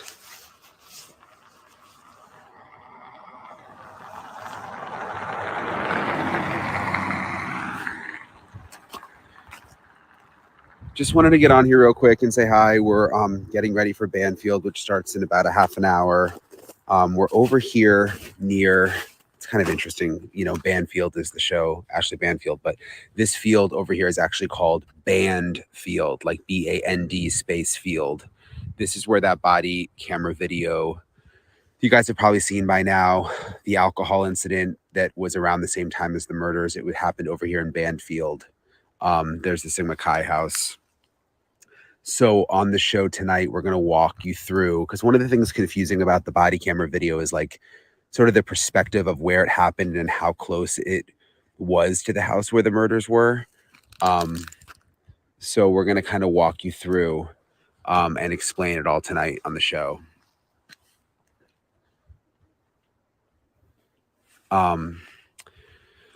So yeah, we're also going to be discussing this new picture of a white car from the gas station. I don't know if you guys have seen this. Fox Digital has it. We actually have been over there trying to get the picture, and the gas station has sort of, like not been happy. Like they basically threatened to call the police on us, and their pumps are broken. So there's just a lot of drama over there at the gas station right now. But we had to kind of leave in a hurry. But we're going to talk about all that on the show too. If you guys haven't seen that picture yet, it's kind of interesting.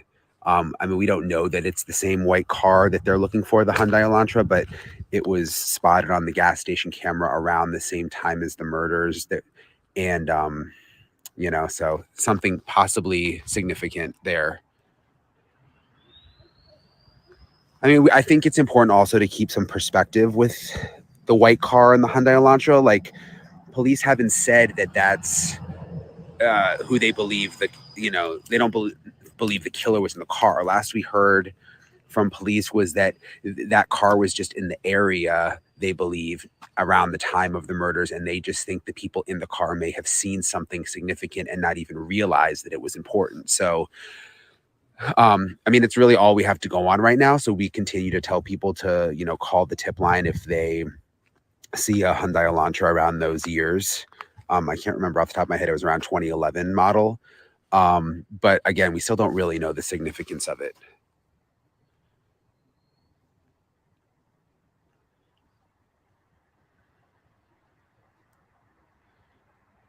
Also interesting, which I'm going to talk about on the show tonight. So after the gas station ran us off and threatened to call the police, we tried to hit up like every other business on the road down there to see if anyone else had video. And I've told you guys before, like a lot of these businesses don't have video here just because there's not a lot of crime here. It's not like a big city.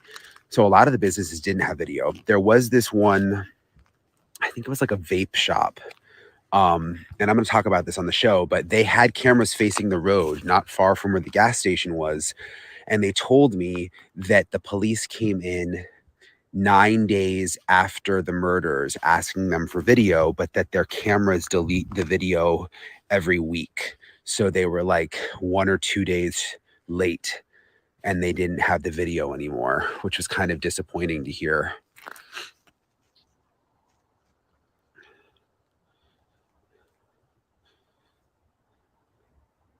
Yeah, I know a lot of you are like saying, wow, I know.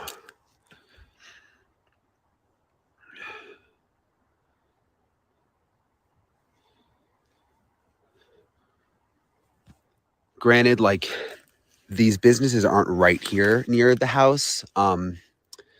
But you know, it is a pretty small town. I was talking to Banfield on the phone about this earlier, like 3 something in the morning on a Sunday. There's not that many people out on the road. So it is interesting that the police didn't go until 9 days later, according to that shop owner, and that the video was deleted. I did see, I think, the Pizza Hut. There's also McDonald's over there. Some of those places have cameras, but not like facing the road.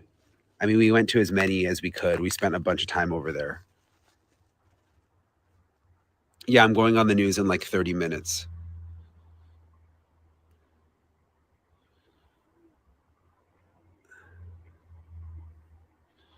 Just reading your comments.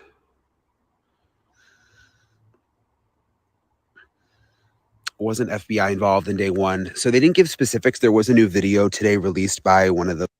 Guys, I'm just telling you, like, if I was ever a detective on a case, which I think I'd be a great consultant for cases, the first thing that I would do would be immediately to go and get as much security footage as I possibly can. In fact, my friend, which I did a whole 2 or 3 part video series on this. When my friend moved to Nashville, their U-Haul got stolen.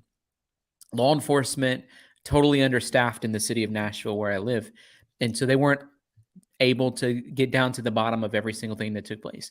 And so I just took it upon myself to figure out what happened.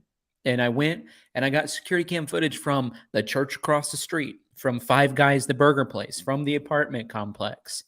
Personally, I went and did that. We were searching on Facebook and looking for certain things. And within 48 hours, we tracked down that U-Haul that was stolen, and the guy got arrested. The security cam footage is so important. It's so important. And so I'm not going to wait 9 days because I know in my head that security cam footage can be deleted really fast.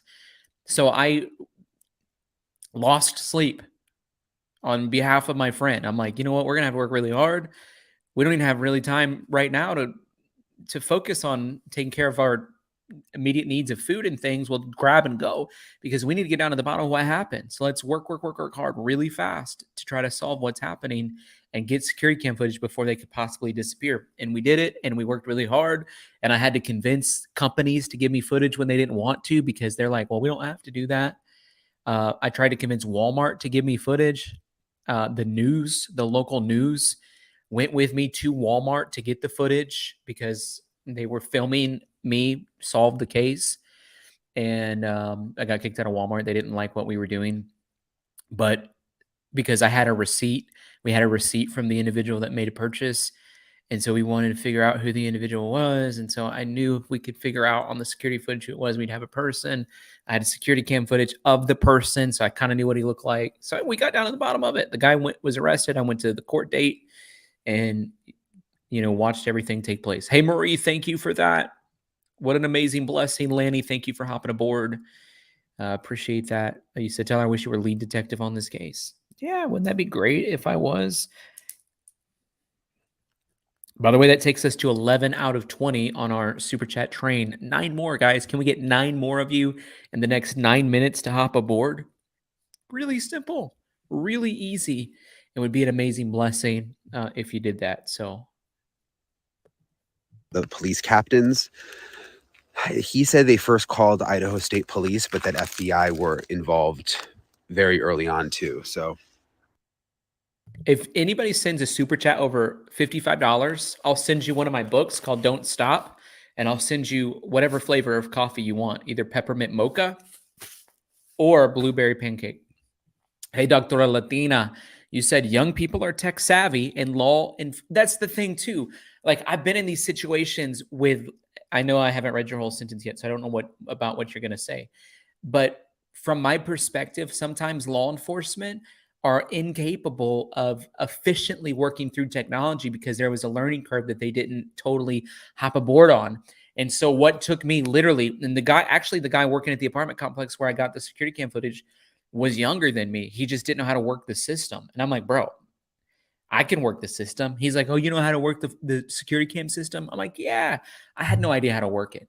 But I knew I could figure it out very fast. And one of the things that I didn't want to happen was he say, well, just film it with your iPhone like that. Because I've had to take security cam footage before for different incidences, and I've done it with my phone, and I've got that reflection that you've seen there. And so I knew that if he let me on the computer, I would export it and then upload it quickly from his computer into a Google Drive, and then I would have it. And that's exactly what I did. I exported it out of the software in the highest resolution possible, not just one camera, but every single camera. And I did it very efficiently. And then I uploaded it into a Google Drive. And I think sometimes law enforcement have a learning curve when it comes to technology, and it really slows down. It really slows down the process. But anyways, you said young people are tech savvy, and law enforcement simply doesn't have the money, personnel, or sophistication. Crowdsourcing is the future of criminal. I agree with you. I said this the other night, Doctora Latina. I wonder if it would be possible for a future case for them to release everything they have publicly. Every single thing they have publicly, and see what happens and see how fast it can be solved. Have a file online where everybody can go to it and download anything and try to figure out what's going on. I think it'd be solved very fast. Thank you for your super chat too, by the way, Dr. Latina. Hey, Neil. What a blessing. Thank you for hopping aboard the super sticker train. Susan, it's good to see you. What an amazing blessing. Hey, Corinza, thank you for that super sticker. Really appreciate that. Oh, lead with love. You're going to take us up on the deal? Wow. By the way, you're number 16 out of 20 on our super chat train. So I need to know, what flavor coffee do you want? I recommend the peppermint mocha, but we also have blueberry pancake. And then you know how to get a hold of me. You can send me a message, and then I will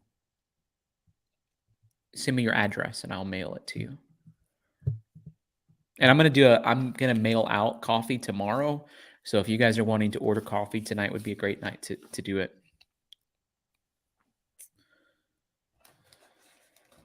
Hey, Jen, thank you for that super chat, by the way. Really appreciate that. That's number 17 out of 20 on our super chat train. Yeah, it is really cold.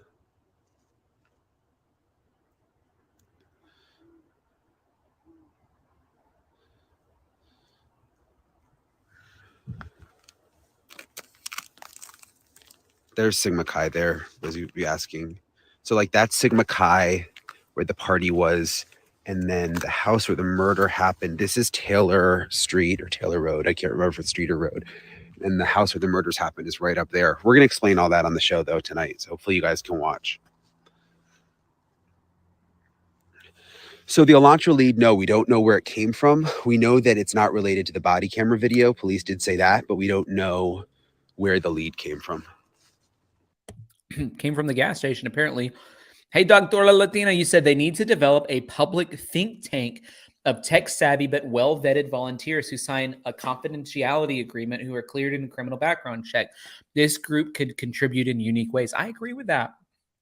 And also, it wouldn't be bad for some of those people to be paid too. I think that there's some times that I think bringing in some experts in certain categories as consultants can help, but even well-vetted volunteers. Imagine if we had an organization that was part of what we're doing on this channel, right? And it was a team of 20 or 30 people that we've well-vetted, that have background checks, that each have a certain level of expertise, that care about justice and getting down to the bottom of crimes. And law enforcement agents know that they can call on us, count on us, and trust in us. They'd give us the files. And then as a team, we'd have 20 or 30 people just deep diving into it in addition to what they're already doing. Imagine if we did that. Maybe we should do it. Maybe we should take on a cold case and try to figure out what's going on and see if they'd hand us everything over. I don't know. You've got me thinking now. I'm an idea machine, Doctora Latina, and you're lighting some fires in my brain. Hey, Patty, thank you for hopping aboard. And I just realized I missed Naomi's super chat a second ago. I don't know what happened to it, Naomi. I had to get up and get a little snack because I was feeling really hungry. And so I stepped away for just a second. I might have missed it. I'm so sorry, but thank you, Naomi. I really appreciate you. Mickey Duff, thank you for that. I appreciate that. What an amazing blessing. Guys, I think that takes us to 19 on our super chat train. What an amazing blessing.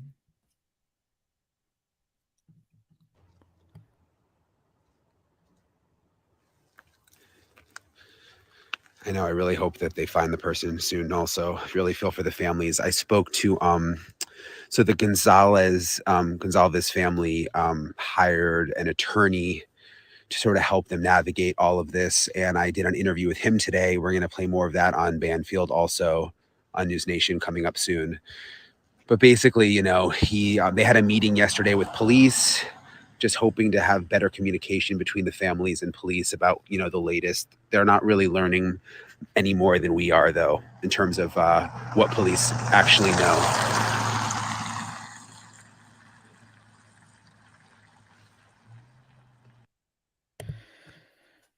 Ooh, Dr. Latina says, I'm in. Let's do it. We got to find a really good case.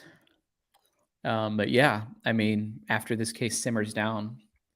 Laura, thank you for that super sticker. What an amazing blessing. Friendly Frog, appreciate that. Naomi says, it's fine, Tyler. Still love you. I'm so sorry. I hate when I miss somebody's super chat. I try to make sure I call out every single last one of them. Really appreciate you guys.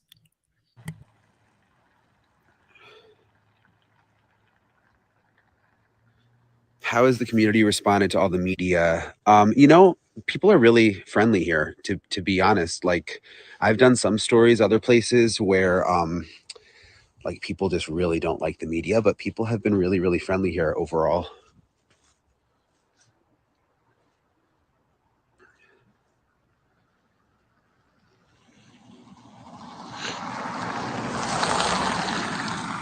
So, sorry, I'm just reading through your comments.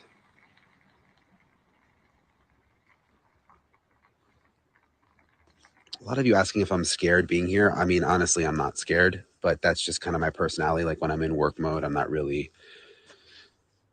get scared. I just feel bad for the families. Like after talking to the attorney today, you know, just hearing what they're going through, the attorney for the Gonzalez family, I was asking him about if they went and got the personal stuff back yet. Because you'll remember we were outside the house last week when police removed the personal items belonging to the victims so they could return them to the family, hoping to give them some sense of peace with their, you know, family members' personal items. And he was telling me how that basically like brought the Gonzalez family no peace. Like nothing's going to make them feel any smidge better until a killer's caught. So it's just awful what they're going through.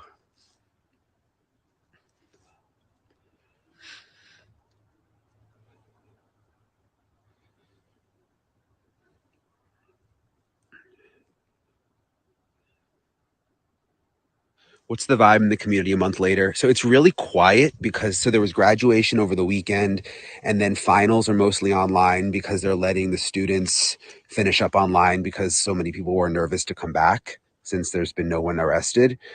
So there's like really, I mean, it was kind of eerie today. It's just really, really quiet on campus. Like even less people than last week. Marie, thank you for that super sticker. What a blessing. So I'm gonna go just because I need to get ready for Banfield, but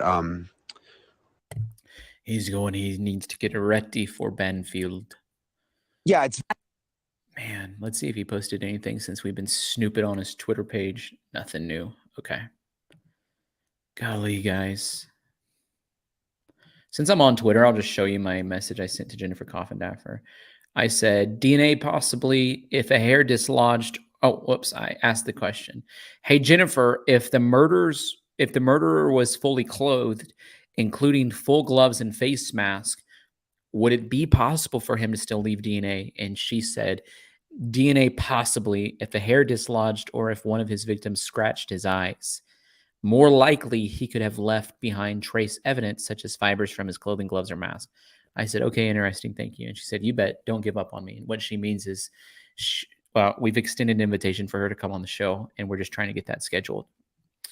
Hey, Mickey, thank you for that super chat. You said they are worried it's a small community that they will not be able to find an unbiased jury if it goes to trial.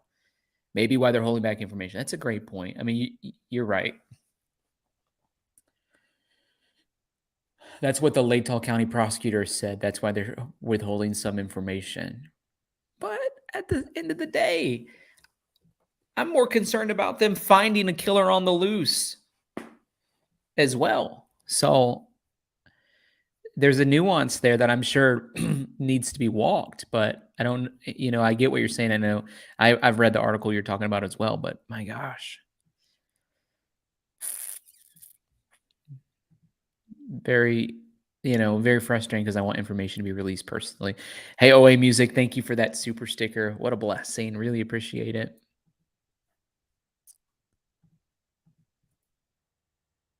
I wanted to play a video that Banfield did last night where she was saying that the guy at the food truck's not a suspect and sort of just unpacking that and breaking that down. And I'm like, that's one of the most frustrating things to me. It's like, how do we know that that guy's not a suspect? And she even says, should he be a suspect? Should they start looking at him now? And I was like, that's an interesting clue piece. That is a very interesting clue piece. Videos, I mean, they came out in the first 48 hours. They were incredibly important. And you can be sure that the police have interviewed everyone you see in the video.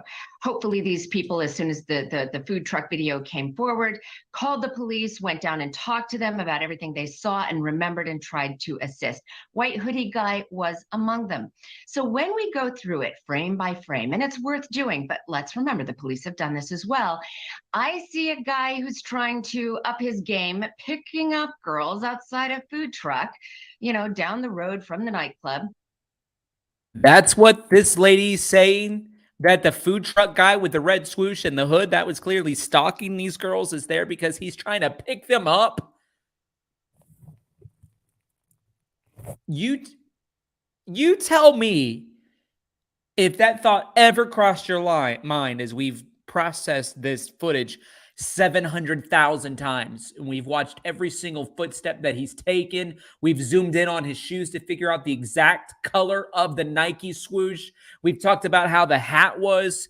We talked about how he moved it from backwards to forwards and put his hood up when he recognized that there was a camera. And he went from point A to point B to point C, watching their every move, mimicking, following behind them.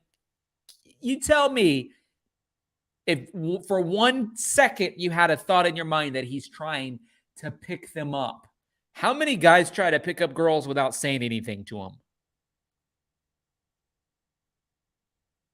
And by stalking them. I never for a millisecond thought he was just there to try to pick those girls up. Not true. He's I don't want to call him a dork, but I mean, he's trying to chat up girls. anyone who has been in this sort of situation or gone to college knows that guys will do this. Maybe they're trying to go home with somebody. I think she's mocking him. You're right. Maybe she is taking that picture of him, raising her phone up high and putting the camera on reverse to catch him in the background. But then I'm curious, did she send that photo to somebody to say, look at this loser trying to pick us up at the food truck? The thing is, the police have talked to him and they cleared him almost immediately. So, well, you know what? That's a really strong word. Cleared. Because that they said that they don't think he's involved at this time. That's not the same as cleared. And you tell me why this guy was so fast to be cleared when nobody else was.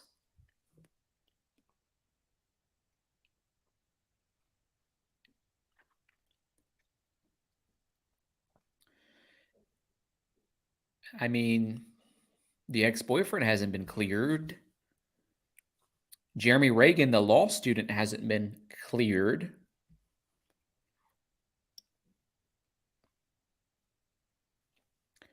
Yet, some son of two prominent figures in the community who are supposedly large donors to the campus, who has a weak alibi and was clearly stalking the girls, is instantly cleared.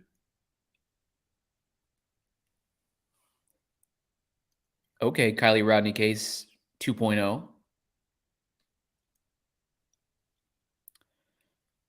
I have my suspicions. I just do. I have some very strong suspicions. Hey, O'Neill, thank you for your Venmo. You sent $5 and said it's nice to listen to someone who has spirituality behind their thoughts. Well, thank you. We do. On this channel, we are definitely making sure that that's a big pillar of our communication here. Really appreciate that. Thank you. Somebody has an alibi. So I get it, but it happened really early, and the family's kind of annoyed that people get cleared so fast. I was actually surprised that people were cleared almost within the first week or two, it felt like. I don't think I'm wrong there. But here's the question I have. It takes hours and hours to go over these videos and look at every single, spot of action, and then rewatch it for another spot of action. And a lot of people are noticing this, and we're 30 days into this story. So I just wonder if, 3 weeks ago, if Hoodie Guy was cleared, and now we're seeing Maddie appear to signal, or rather Kaylee signal to Maddie, look at this guy behind me, as all girls know, we've all done it. And then take that picture. Might they now reconsider and say, we hadn't seen that before. It might be time to ask. Exactly, Banfield. Might they reconsider and say, well, we didn't realize how big of a stalker this guy was. Ask, more questions of the guy in the hoodie. Okay, except that when they say cleared, it means that they have absolute reason to believe this person is not a suspect. I mean, it's a really big thing when you clear a suspect.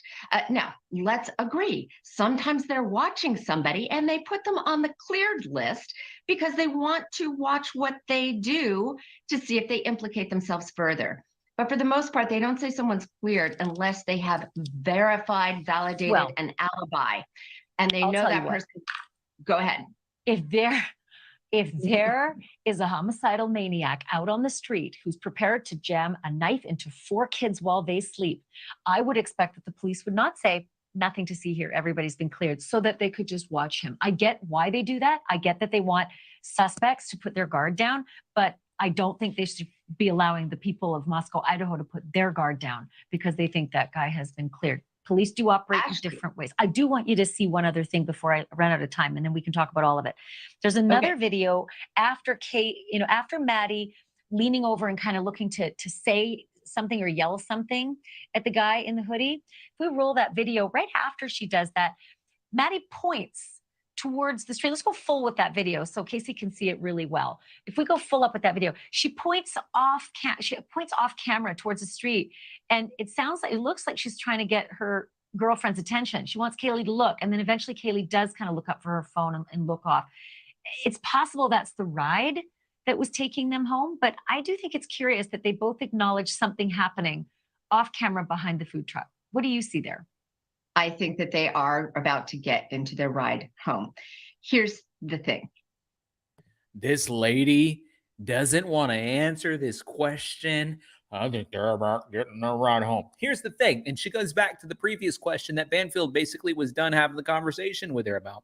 Listen, Banfield's getting tough because she's spotting the discrepancies in this case and trying to get down to the bottom of it. And we need to do the same. Everyone's watched this video. Everyone knows who everyone in the video is by now. And first of all, I want to let you know, I agree with you. I don't think they should clear anyone. Everyone is a suspect until they actually catch the person responsible. And yet what I think they're trying to do is say, we talked to this guy and his alibi was ironclad. Frankly, I think the former... I'll answer you, Chrissy, and just say I've been talking to people all night, and that type of behavior coming on the show and sort of saying things about the creator of the show, not allowed. I mean, come on, seriously. Boyfriend of Kaylee was cleared very quickly. And I would have loved to hear them say, instead of we looked in those phone calls and decided there's no involvement, I would have loved to have them say, we know for a fact where he was all night that night. I mean, if police can say that about white hoodie guy, ex-boyfriends, the rideshare driver, that would be incredibly helpful. At this point, them being tight-lipped is fueling the rumor mill. And I think that's half of this problem and why we're going over the video. The video is fascinating, but I don't think the killer is in the video. Yeah, I mean, I agree with you on the clearing people quickly. Is in the video. This problem and why we're going over the video. The video is fascinating, but I don't think the killer. The video is fascinating, but I don't think the killer's in the video. She doesn't know that. Bill Reagan says, exactly. They're cleared and they let the guard down. Yeah. I don't know if in this case that they would clear people that they think are guilty, though. I find that to be very fascinating. But yeah, sometimes they do clear people so they'll let their guard down. But I would just think in this case, they probably wouldn't do that. But you never know. You never know. Thank you for your super chat, too, by the way. What an amazing blessing. Neil, for that. I mean, Bill, for that super chat. Really appreciate it. Is in the video. Yeah, I mean, I agree with you on the clearing people quickly, but look at John Benet's parents. They kept them under an umbrella of suspicion for decades. And so, you know, I find it very curious that within hours and days, nothing to see here. And these people were, you know, allowed to go their ways. Casey, good to have you. I can't wait to have you back. Yeah, right. Banfield doesn't want to have her back after their little altercation. You kidding me? Guys, we're just working our way through all the tabs that I have pulled up today for us to talk about what we're going to be talking about. That killer had to get away from the house. He had to get away on wheels or on foot. And it is more than likely he passed somebody at some point. Was it those 4 kids? Or are the kids? I don't know who they are. Is that possibly more sinister? I mean, there's so many questions that you have to ask about that. And you're right. Maybe the police already know. I didn't get that feeling today. One quick question. Look, our technology is, you know, pretty good. We work in television, but it ain't FBI good. So what tools do the professionals have to enhance that video? How much more can they get out of that than I can, or that, you know, I can show the viewers? Well, you can certainly see a lot more when you start to diffuse it a little, get rid of some of the color in video. Obviously, they've gone into the video that we're looking at, and they've covered up a lot of valuable information that we would probably see if they weren't blurring out faces and other things. So the technology can get us closer, but again, we're dealing with technology after hours, so night vision, trying to collect all of that camera imagery after dark, and that gets pretty darn sketchy. Boy, I hope that they can do a lot with that. And I sure hope that at least this broadcast, you know, lets police know, if they don't already, what they got to work with and how they might put out an APB, you know, because we honestly, we asked about this stuff early on, the background video. We asked about the band field incident video, and we just kept getting the same answer. It's not related. It's Not related, not related, not related. But yet we get down to the bottom One, of it, and two. there certainly are some things that are going on. Hey, I wanted to show you guys something. I'm contemplating a new career as an astronaut. Tell me what you think. Maybe we can go start a colony on Mars. Who knows? I'm just kidding. 2, 3, 4, almost as though they're walking in single file out at night at 3 o'clock in the morning, actually closer to 3:12 in the morning. And as you watch those 4 figures, remember, police say the murders happened between 3 and 4 in the morning. Did those people see something? Who are they? Have police tracked them down, asked them any questions, ruled them out? And again, if they're ruled out, did they see something as they were on foot, walking just steps away from where the murders happened? We do not have the answers to this, any of it. But as usual, our senior national correspondent, Brian Enton, is live on the case. And tonight he is standing in that exact location, right where that body cam action took place. So Brian, for us looking at it on television, it's hard to get the exact perspective of where the officers were standing, what direction their body cams were pointing, and where those 4 mysterious figures were walking from and to, and how far away they were from the actual murder scene. So can you take me there and help us get a feel? Yeah, it's very confusing when you're looking at the body camera video. So hopefully we can give you some perspective. This is Band Field. This is Okay, we did already watch this. It's a different cut of the same thing. I got a lot more tabs we need to get to. Several people sent me this today saying we needed to watch it. I haven't watched it yet, but I want to watch it because so many of you were saying that we needed to watch it today. Thinking about what's going on in Moscow, Idaho, it may be worthwhile just to talk a bit about what the rules of the game are with respect to police, possible witnesses, and the like. And this is true everywhere. The police can ask questions. We want them to. The police are supposed to. They're there in part to ask questions. A terrible crime has occurred. 4 young students are dead. The police can't learn anything if people won't talk to them. I don't know who Floyd Abrams is, so I need to catch myself up to speed on who he is. Amy Heights saying, listen, it is time for us to start a brand new super sticker train. Last train of the day. I'm wondering if we can get 17 people all aboard. Thank you, Amy Heights.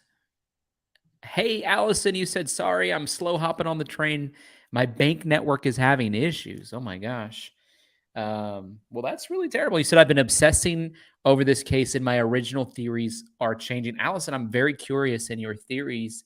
Can you email them to me if you don't mind? press@tylerfeller.com. And thank you for hopping aboard the train. I hate that you're having bank issues, but I really do appreciate your support. I'm looking up who Floyd Abrams is. He is an American attorney and senior counsel at Cahill, Gordon, and Reindl, which is a New York-based international law firm. He's an expert on constitutional law and has argued 13 cases in front of the Supreme Court.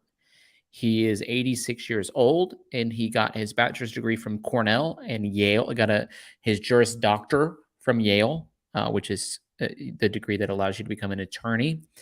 So he originally wanted to get a PhD in American history, but instead went to Yale and got Juris Doctor, became an attorney. So very interesting, this guy that we're listening to. He's born in 1936. Hey, Patty Davila, thank you for that super sticker. You're number 3. Really appreciate it. And so it is part of the ordinary, and I would say necessary, police process for the police to seek out anyone who may have potentially relevant information. And that's what they do. And they ask questions. They try to delve into what could have happened. And of course, by whom? Witnesses or people who knew the murdered students have a choice. As a society, I'd say, we hope they cooperate. Who doesn't want to find out who did this? But they're not obliged to. They can stay silent. And reading what's been written about this, it sounds as if some of them who could have relevant information aren't disclosing it. They're not legally obliged to, at least in the context of the police asking questions. If a time comes when they're called in court, they can't just stand silent. They have to answer relevant questions in the case. One of the interesting realities, which may or may not apply in the Idaho situation, but which police have found in cases where young people are involved, college students are involved, is that there is a reluctance on the part of some students to cooperate for one of at least two reasons. One, which everyone would understand, is they're afraid if there's a mad killer out there who murders people, slices them up, and leaves them dead, that they don't want their names in the paper. They don't want the killer or killers, in some cases, to know who they are. That's perfectly understandable. I mean, as members of society, we hope they would talk if they have anything of relevance to say. And at the end of the day, there are no legal means to require them to do so, at least at the police level. If they're called in to testify as witnesses, they have to answer questions in court, like everyone else. A broader issue this raises, though, is that there's often been a sort of cultural reluctance on the part of young people, college students, to cooperate, either for what I'll call political, I don't mean Democrat, Republican political, but because of the disapproval of the police or the like. Now, I would think this would be the last case in which that would be true. That is to say, students more than anybody ought to want the culpable person or people to be apprehended and at least jailed so as to protect the students from the same thing happening to them. But beyond that, no, we're all members of society, and we all hope that crimes, surely horrific crimes like this, are solved and the killer or killers duly punished to the full range of legal ability to do so. If there are any students out there who are saying, I don't like the cops, or I don't trust the cops, or whatever, this is not the case to be making that sort of politicized judgment. I mean, surely this is a case in which students, most of all, should want to walk freely on campus without fear of being themselves or. Okay, I agree with what he was saying for sure. Hey, Susie, thank you for that super sticker. What an amazing blessing. I really appreciate that. That takes us to 4 on our super sticker train, which means we're 13 away. We're 13 away from reaching our goal tonight. And if we do that, that would be phenomenal. It'd actually blow my mind, be so amazing if we did that. I don't know if you guys know this or not, but this is an article that was coming out from the Daily Mail. I know I have a lot of beef with the Daily Mail right now, but I'm giving them one more chance. And so we're going to try to work our way through it. And the reason I'm giving them a chance because they had a lot of good images and graphics on this article. It said the Idaho killer who stabbed 4 students to death in their sleep could have cuts and bruises because a fixed blade knife used would dull quickly. Which we talked about that. But this guy here Jonathan Gilliam, who was a former special agent, I believe he was a Navy SEAL too. He was saying, listen, they're going to be able to figure out the sequence because the knife is going to become progressively dull. Hey, Live Live, you said good evening. I don't think this is a one-person job. It might not be. That's exactly the facts. It might not be. It could be a 2-person or 3 or 4-person job. Imagine if it's all 4 people we see running by on that body cam footage. Bill Reagan, it's good to see you. Said there's also an anti-police sentiment narrative pushed across mainstream media that can create a reluctance to cooperate in some instances, I'm sure. Oh, absolutely. I agree with that 1,000,000% wholeheartedly.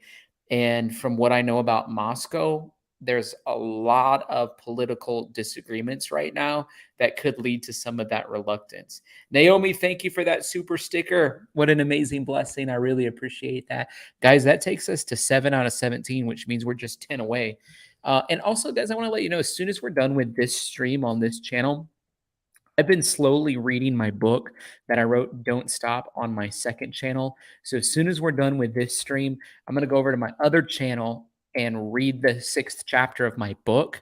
And so we're still a ways away from that. But if you're interested, you might want to go ahead and subscribe to my other channel. I'll just put the link in the chat. That way you're up to date whenever we end up hopping on that other channel and reading through it. We're all the way up to chapter 6. But even if you haven't done the first 5, it's okay. You'll be fine. Every chapter stands alone pretty well too.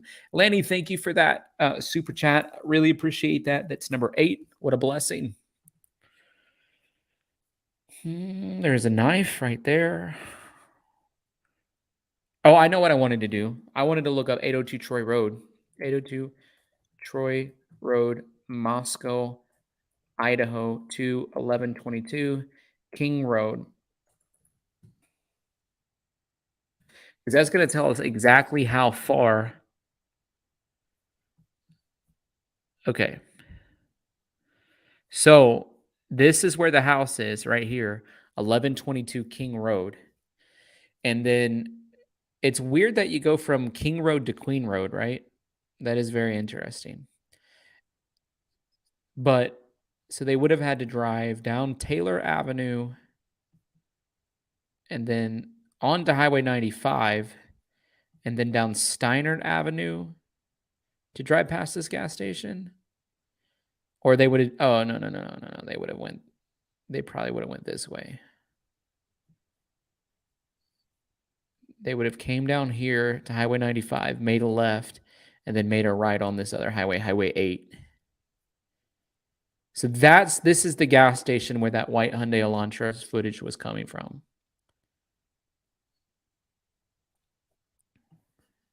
That's 1.5 miles away. That's the best. That just makes me feel like the evidence they have is even less credible. Doesn't it you? It's 1.5 miles away. They're like, we have one single piece of evidence. It's from 1.5 miles away. Are you kidding me? That is wild.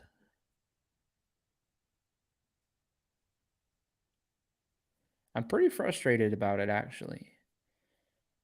There's nowhere else closer that could have got down to the bottom of what was happening here. My gosh.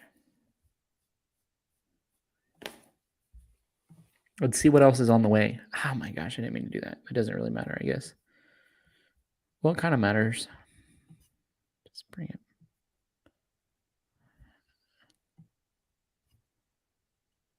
Okay. There's Moscow RV Center. You're going to tell me the RV Center doesn't have cameras when they have these, you know how expensive RVs are? I mean, you're going to have a camera if you have an RV dealership. The Bean Farm, affordable consignments. Okay, that probably doesn't. Animal Clinic and the Bitter Roots Home Goods Store. One of them probably has a camera. Pets Are People 2 probably has a camera. Jiffy Lube probably has a camera. Auto Repair at the Hive probably has a camera. Washington Trust Bank probably has a camera. Brian Enton said he asked the vape shop and their camera footage was deleted. Hey, Jennifer Ewing, thank you so much for that super sticker. What a blessing. You're number 8. We're trying to get to 17. We're almost there, guys. No, I mean, you're number 9. I'm so sorry. I did my tally marks wrong. You're number 9. Thank you for your super chat. Let me see who else there is. Tired Computers probably has a camera. Identity Moscow. What is this about? Moscow? An apartment complex. Yeah, they're going to have a camera. Oh my gosh. Pizza Hut probably have a camera. The Bus Tech Incubator probably has a camera. Rocky Mountain Research probably has a camera. The United States Department of Forest Service for the Rocky Mountains probably has a camera. I mean, come on. A&W Restaurant probably has a camera. Are you guys kidding me? There's 1,000 opportunities to have cameras along this route. Look how close that was to Kibbe Dome. Let's just type it in, 1122 King Road. So there's the house here.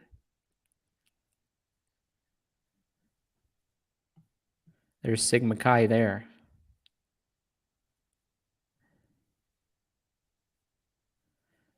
Is that the band field there? Wow. And out of all of those places in the whole community, the only place that they have footage from is from the gas station. Hey, Eric Murphy, thank you for your super chat.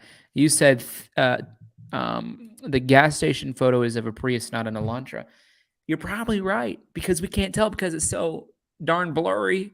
And all we can really see is that they were using an iPhone from my perspective. So I'm not going to disagree with you one bit, because I don't even have an ability to combat that and say, the only thing I know is they said it's a Hyundai Elantra, and I don't know why or how they think that. So frustrating to me. I really appreciate your super chat. You're number 10 on our route to get to 17. We're 7 away from our goal, guys. That's it. We're almost there. 7 away. Pressure and frustration growing in Idaho as the hunt for a murderer hits 30 days with no results. You can feel it here in Moscow. It's just a very heavy cloud. It's a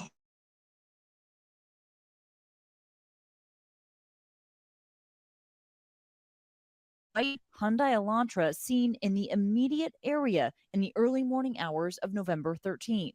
We'd like to know who was in that car that night, where it might be now. It could be in a different state.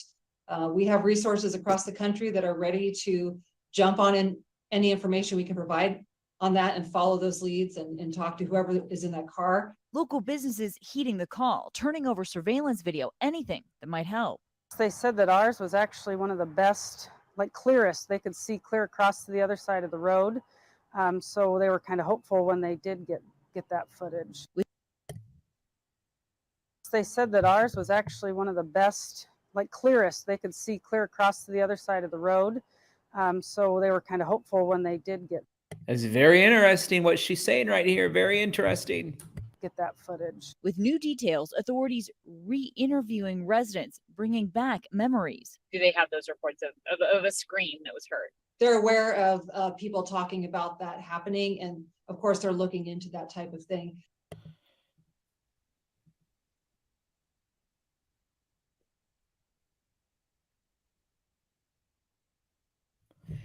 It's almost like she's confirming there was a scream. It's the way I'm perceiving what she's saying.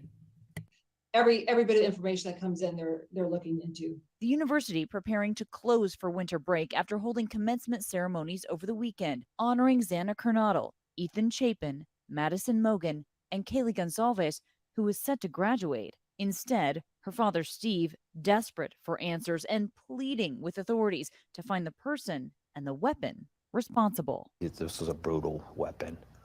It sounds like it was a professional type weapon that couldn't break, and they weren't stab wounds.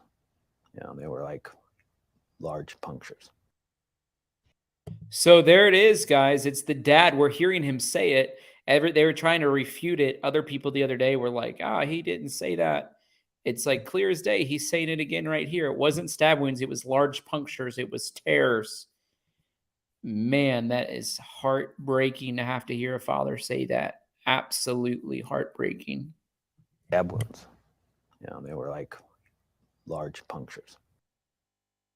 And so right now, people in this normally close-knit college town are asked to remain vigilant, to travel in pairs, and stick to well-lit areas. Authorities saying this should be a new way of life in Moscow, at least for now. Kana Whitworth, ABC News, Moscow, Idaho.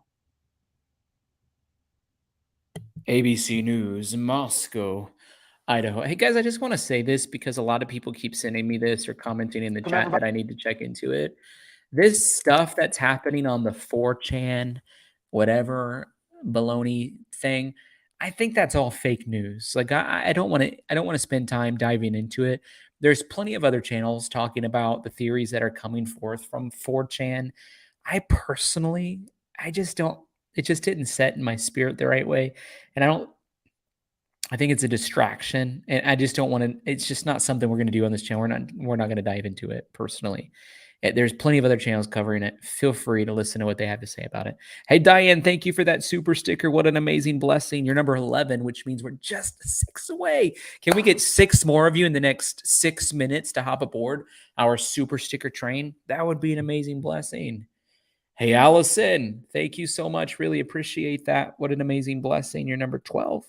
Now we're just 5 away. Check that out. Everybody to Law and Crime Daily, I'm Jesse Weber. We are 1 month into a mass murder investigation in the small community of Moscow, Idaho, and we don't have a lot more answers than we did just 4 weeks ago. And because of that, some parents are calling the police cowards. Stephen Gonsalves has spoken out repeatedly about his daughter, Kaylee, who was killed along with her best friend, Madison Mogen, roommate Zana Kernodle, and Zana's boyfriend, Ethan Chapin. The stabbings happened November 13th as the people inside the 3-story home were sleeping. Gonsalves told Fox News that after speaking with the coroner, he now knows the victims had big open gouges that were clearly the work of a, quote, sadistic male. The father had previously said that according to the coroner in the death certificate, his daughter Kaylee's wounds were more vicious than the others, indicating that she may have been the suspect's main target. But so far, police haven't said which, if any, of the roommates were targeted, nor have they identified a suspect or a murder weapon. Forensic death investigator Joseph Scott Morgan took issue with some.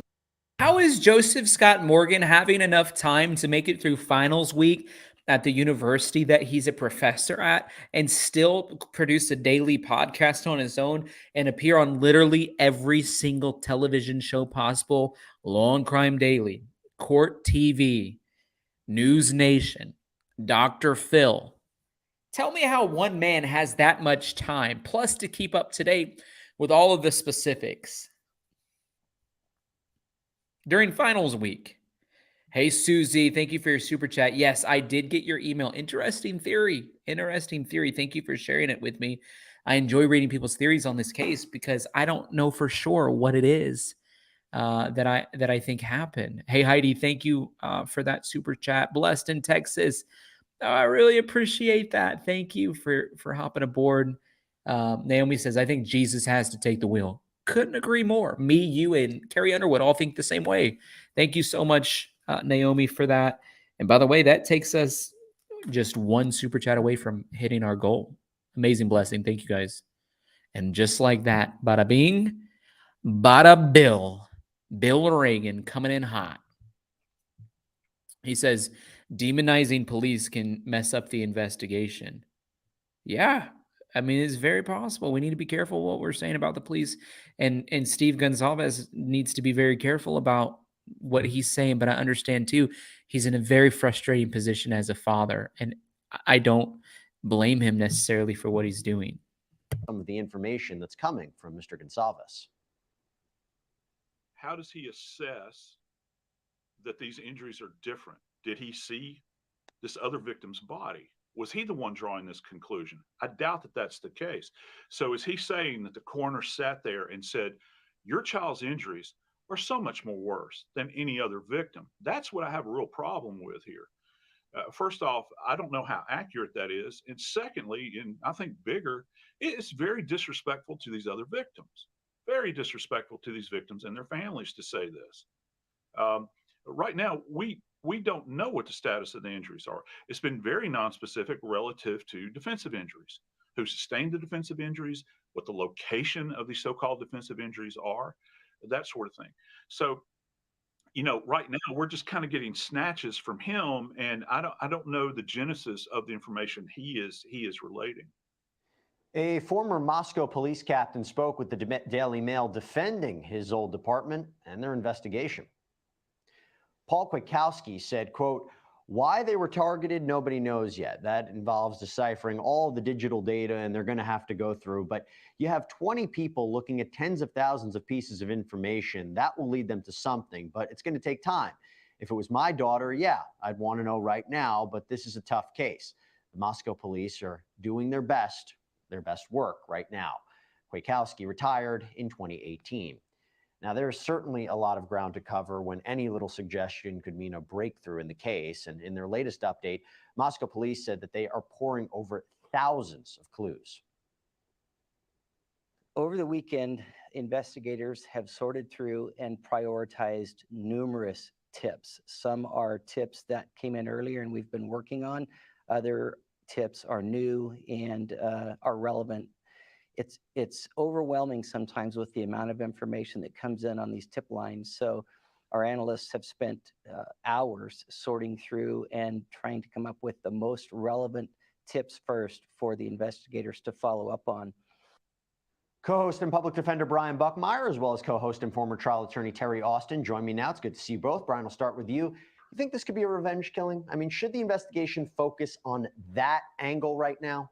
So I got to take it as two parts. I don't know if I'm going to say revenge, but I will say a crime of passion. Revenge being a more specific type of passion. When you look at and think and hear about these injuries, it doesn't sound like someone who is disconnected from the killing based on the aggressiveness and the size of the injuries that are being described. Now, it's a bit of broken telephone. We're not getting it directly from the coroner. We're getting it from the coroner to the father, who is then very distressed, understandably so, and then conveying it to us. So I'm not sure how much credit to give to it. But in terms of focusing on it only, no, I think that's going to limit the investigation. Yeah. There are multiple avenues. Check them all. So, Terry, look, we've seen some of the parents of the victims speak out against law enforcement. It's understandable. What rights do these families have exactly? You know, they actually have a lot of rights in Idaho. Most states have this Bill of Rights in their constitution. And in Idaho, they have to be treated with respect and dignity. They have to have a timely disposition of the case, and they can communicate with the prosecution. And if I'm looking at that, I'm interpreting it this way. They have a right to push the investigators to make sure. And you know what? They are. They've got an attorney and they're pushing the investigators, whether to the detriment of the case, I'm not sure. But they're doing it. And apparently she's saying they're well within their bounds to be able to do so. But they are definitely doing it. By the way, guys, as soon as we end this stream today, I'm going to be reading the 6th chapter of my book over on my other channel. I'd love for you guys to go follow us on that channel as well. It's going to also serve as a backup in case something ever happens to this channel. This is closing arguments, and it's 1 month. It has been a month since those 4 students out at the University of Idaho were stabbed and killed. Mass murder. 1 month later, we have no arrest. We have no suspects. Are there leads? Well, there's a lot of tips, I'm sure, flowing in to the Moscow Police Department and the FBI. And I'm sure they are tracking down every potential lead in this case. But here we are a month later, and let me tell you, the longer this goes, the closer we get to that word we don't like to say, which is cold case. Now, as this case is sort of unraveling in terms of trying to figure out all the things that were happening in Moscow that night, we have learned that there were some officers who were working that night with body cams who were talking to people very close to the house, as a matter of fact. And you look at the timestamp on there, that's 2:54 a.m. when they're talking to people. It's some, they're trying to find kids who are walking around drinking underage, that sort of thing. This particular person you're looking at wasn't drinking underage. So But that's what they were doing that night. So a lot of people have been looking at this video online and wondering, you know, what's going on? This is very close to that window of time when the 4 students were murdered. And it's physically very close to their home, about a football field away from where the murders took place.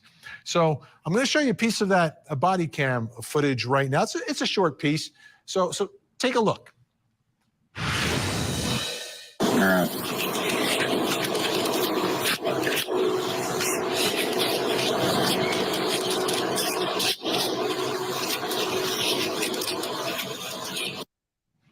All right, did you notice anything? Did you notice anything in that video? All right, second time around, this is what I want you to do. Don't worry about what you're seeing. Listen really closely. Tell me if you hear anything. Let's watch.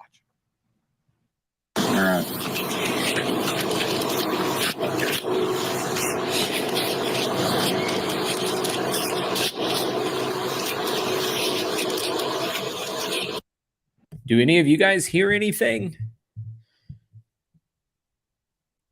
A lot of people was saying they heard a scream. Did you hear a scream?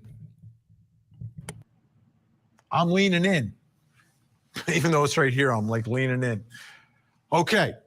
A lot of people are talking about this online, like people do online, trying to find any potential clue. This particular piece of video is from about 3:12 a.m. Okay? 3:12 a.m. Some people say that they hear a scream faintly in the background or something that sounds like a potential scream.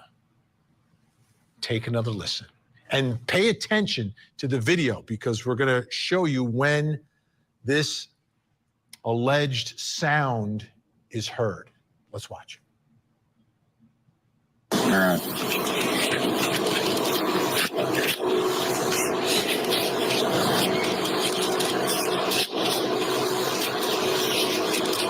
There's so much other static and noise interference. It's hard to tell if it's a shriek or a scream, or if it's just a frequency being picked up on the body cam. I mean, it could be, it's hard. For me, it's really hard to say that it was a scream. And I have really good speakers on my computer. Zav Girl is the one who found it, by the way. And she said the reason she thought it was a scream was because she had it in her ears, like in headphones, and could hear it differently.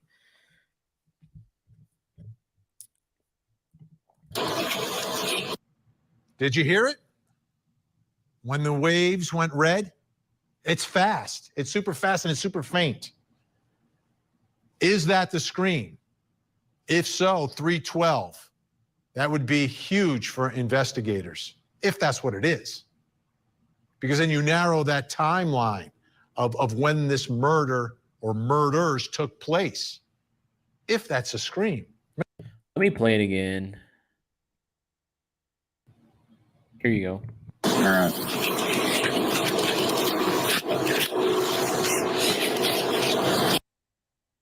Right here.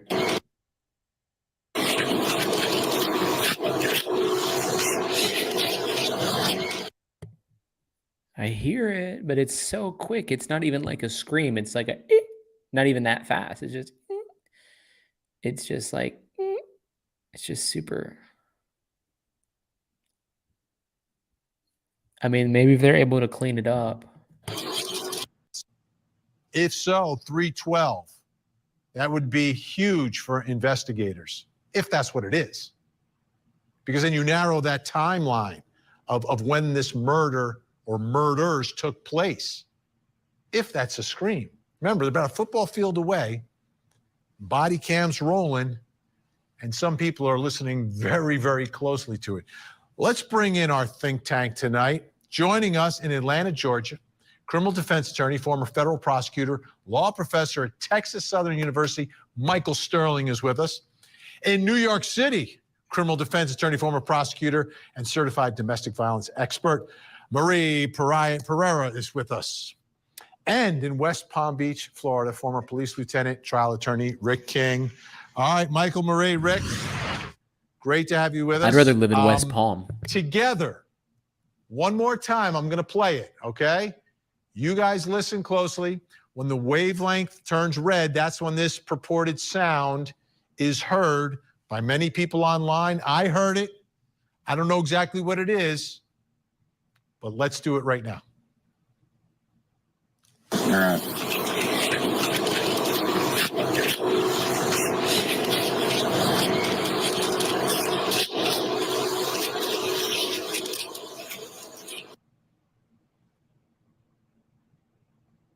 Anyone?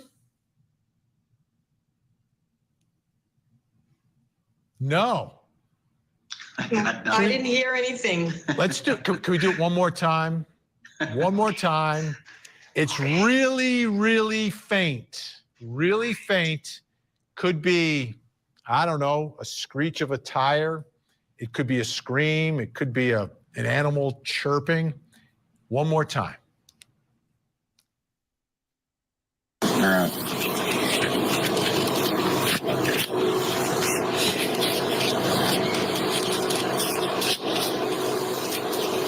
The more I listen to it, I'm not even watching the screen to see when the red pops up. I hear it. It's super easy to distinguish.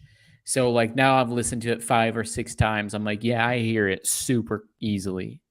Like I easily see it. Lead with Love says, I need the source copy of this video.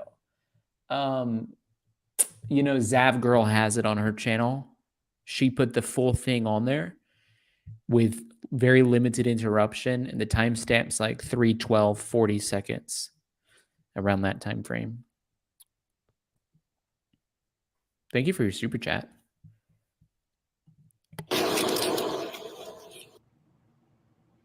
Okay, it's faint. It would be though. Let me ask you this though, Michael. Oh, you're saying of their copy? Yeah, I don't know how to get the source file of their copy. We're a month in now. A month into this case. No one's been arrested. No suspect has been named. No person of interest. Many people have been publicly cleared by investigators. Do you think this could go cold?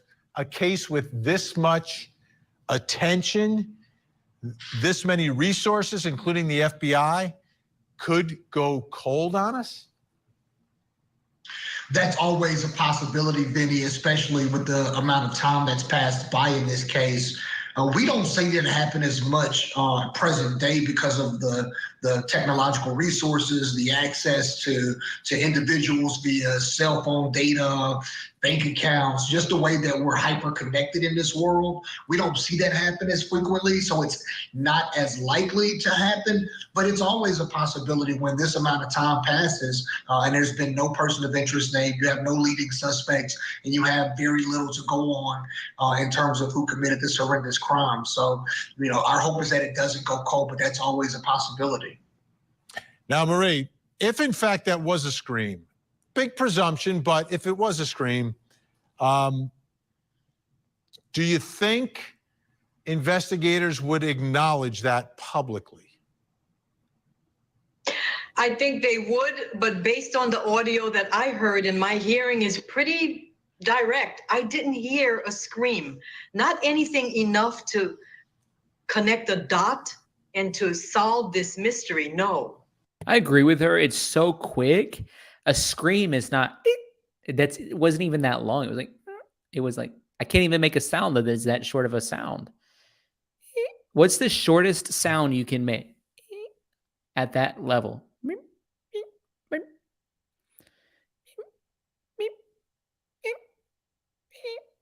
I mean, I can't even make a sound that's that short. Rick King, you're also a former police officer. Lieutenant King. Your thoughts about where we are in this case?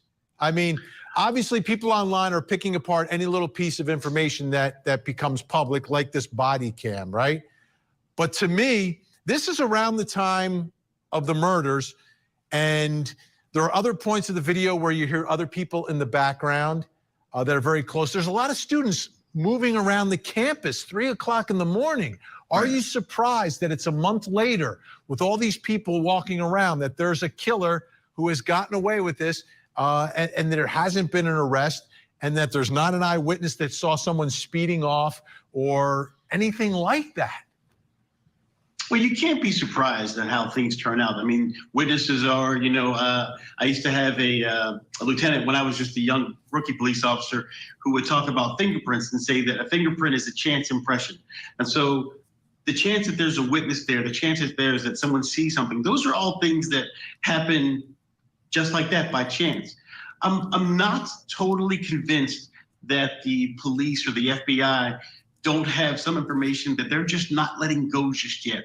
I think, with cell tower information and the amount of forensic evidence that had to be at the scene, I think they may have something, but they're just not willing to let it go. Just as if they actually heard something within the sounds of that body cam recording.